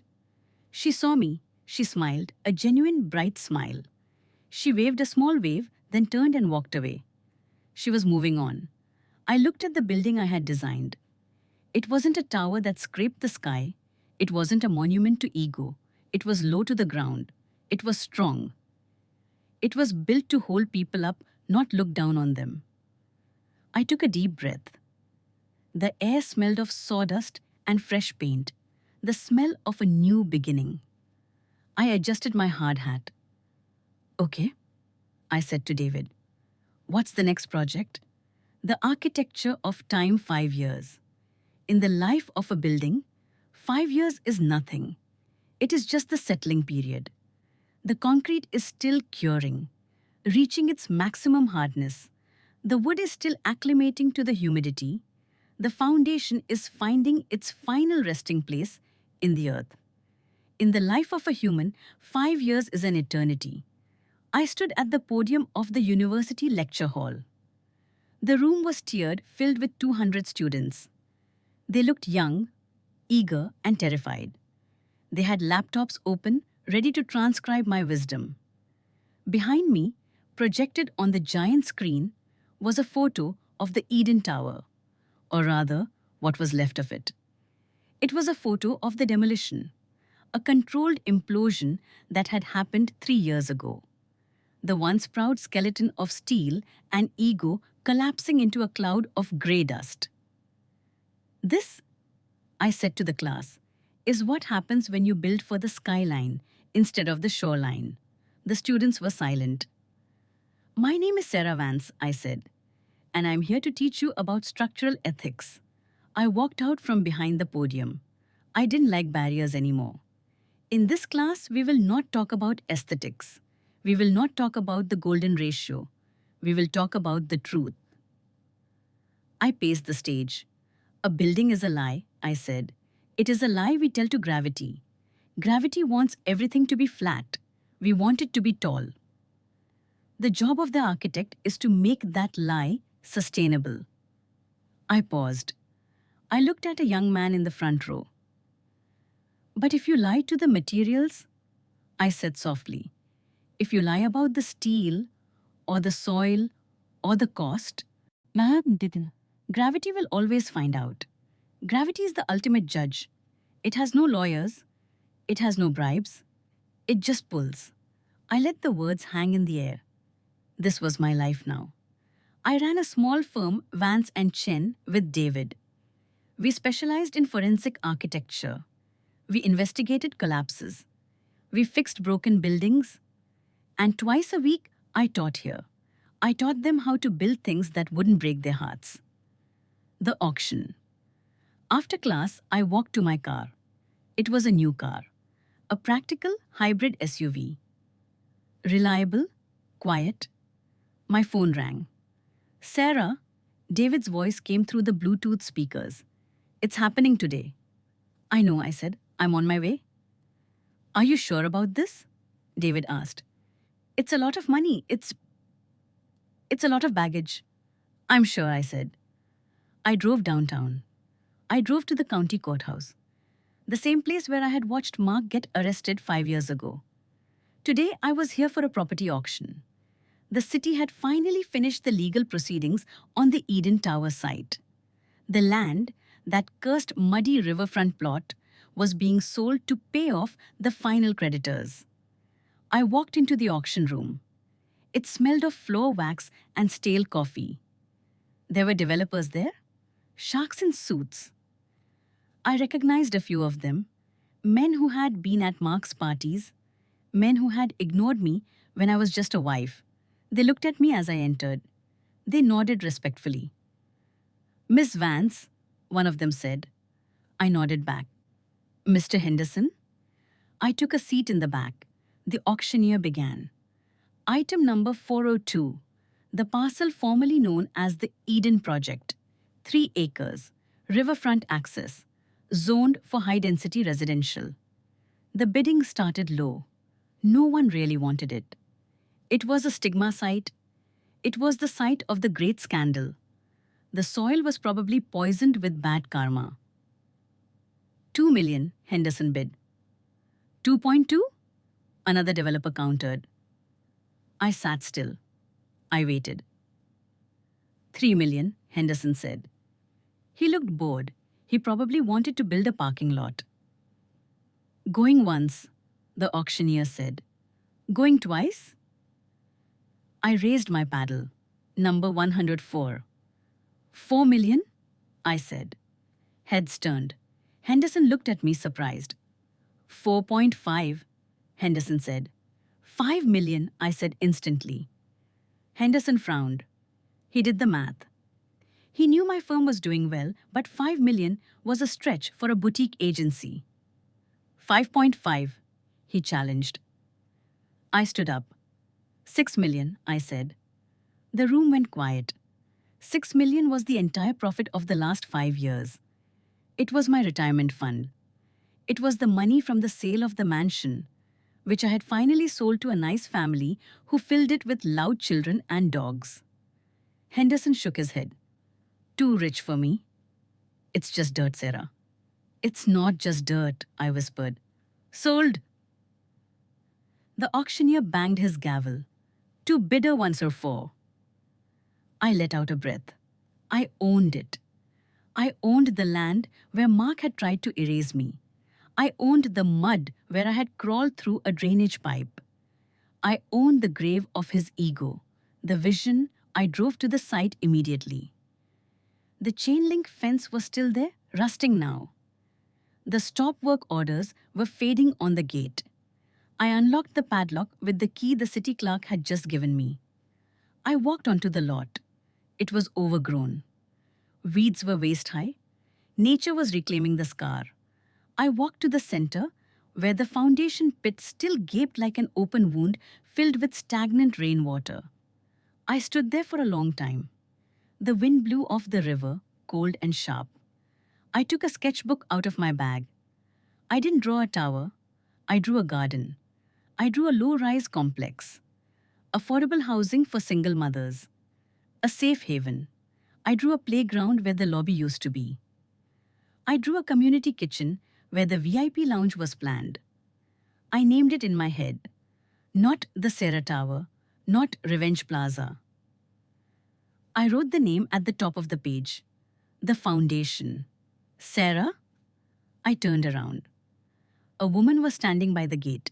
She was wearing a trench coat and holding a camera. It was Chloe. I hadn't seen her in 2 years. She had finished her degree. She was working as a photojournalist now. She traveled the world documenting labor rights. She walked toward me, stepping carefully over the rubble. I heard you bought it, she said. News travels fast, I smiled. She looked at the pit. Then she looked at me. Are you crazy? She laughed. You spent everything on this dump? It has potential, I said. The bones of the land are good. It just had the wrong architect. Chloe stood next to me. She looked older, wiser. The innocence was gone, replaced by a sharp, observant intelligence. I visited him, she said suddenly. I didn't need to ask who. How is he? I asked.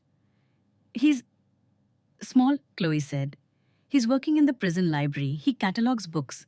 He told me he's rewriting the Dewey Decimal System because it's inefficient. We both laughed. A dry, knowing laugh. Does he ask about me? I asked. Every time, Chloe said. He asks if you're still alone. He asks if you're happy. What do you tell him? I tell him the truth, Chloe said. I tell him you're building, the final twist. I have something for you, Chloe said. She reached into her bag. She pulled out a small velvet box. He gave this to me the day I visited, she said. He said the lawyers found it in a safety deposit box that the feds missed. He told me to keep it, to sell it. She opened the box. Inside was a diamond ring. A massive, gaudy yellow diamond. It was the ring he had bought for me for our 10th anniversary. The apology ring after his first affair. The one I never knew about until years later. It's worth a fortune, Chloe said. He said it was his gift to me, for putting up with him. I looked at the stone. It glittered coldly in the afternoon light. It was compressed carbon, just like the coal in the earth. Why are you giving it to me? I asked. Because it's not mine, Chloe said. And it's not yours either. It belongs to the lie. She handed me the box. Do what you want with it, she said. I took the ring out of the box. I held it up to the sun. It was perfect, flawless, and completely empty of meaning. I looked at the water-filled pit of the foundation. We need capital for the new project, I said. The affordable housing units. We need a new roof system. Chloe grinned. That rock could buy a lot of shingles. No, I said. I closed my hand over the ring. I walked to the edge of the pit. If I sell it, I'm taking his money, I said. I'm letting him fund my dream. I don't want his help. I don't want his hidden assets. Sarah, Chloe said, shocked. It's worth $200,000. I know, I said. I looked at the deep, murky water. It's a structural offering, I said, to the gravity gods. I threw the ring. It arched through the air, catching the light one last time. Splash! It hit the water. Ripples spread out, circular and perfect, then faded.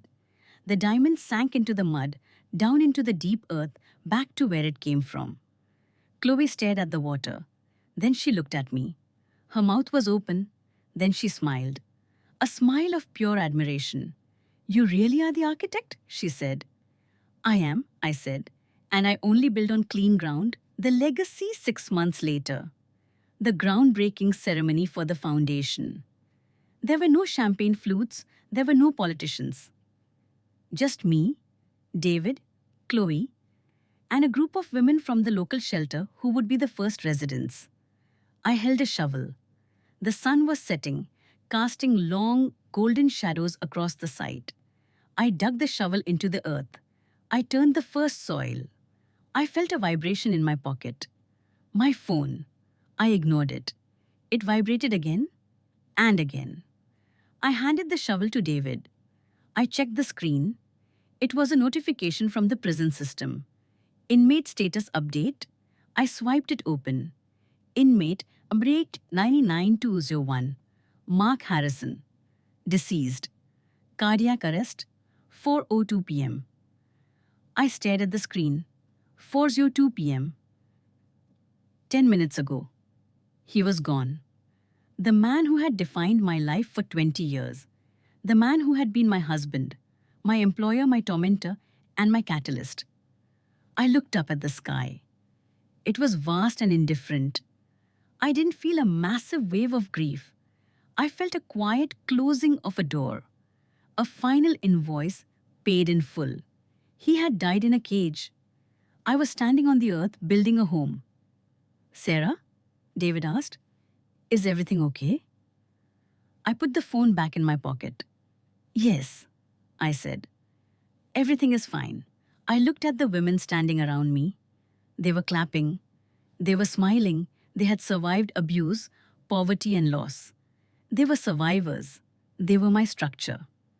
Let's build, I said. I picked up the shovel again. I dug into the earth, one scoop at a time. I was Sarah Vance. I was 54 years old. I had grey hair, wrinkles, and calloused hands. And I had never been more beautiful. Because finally I wasn't just holding up the walls. I was the sky.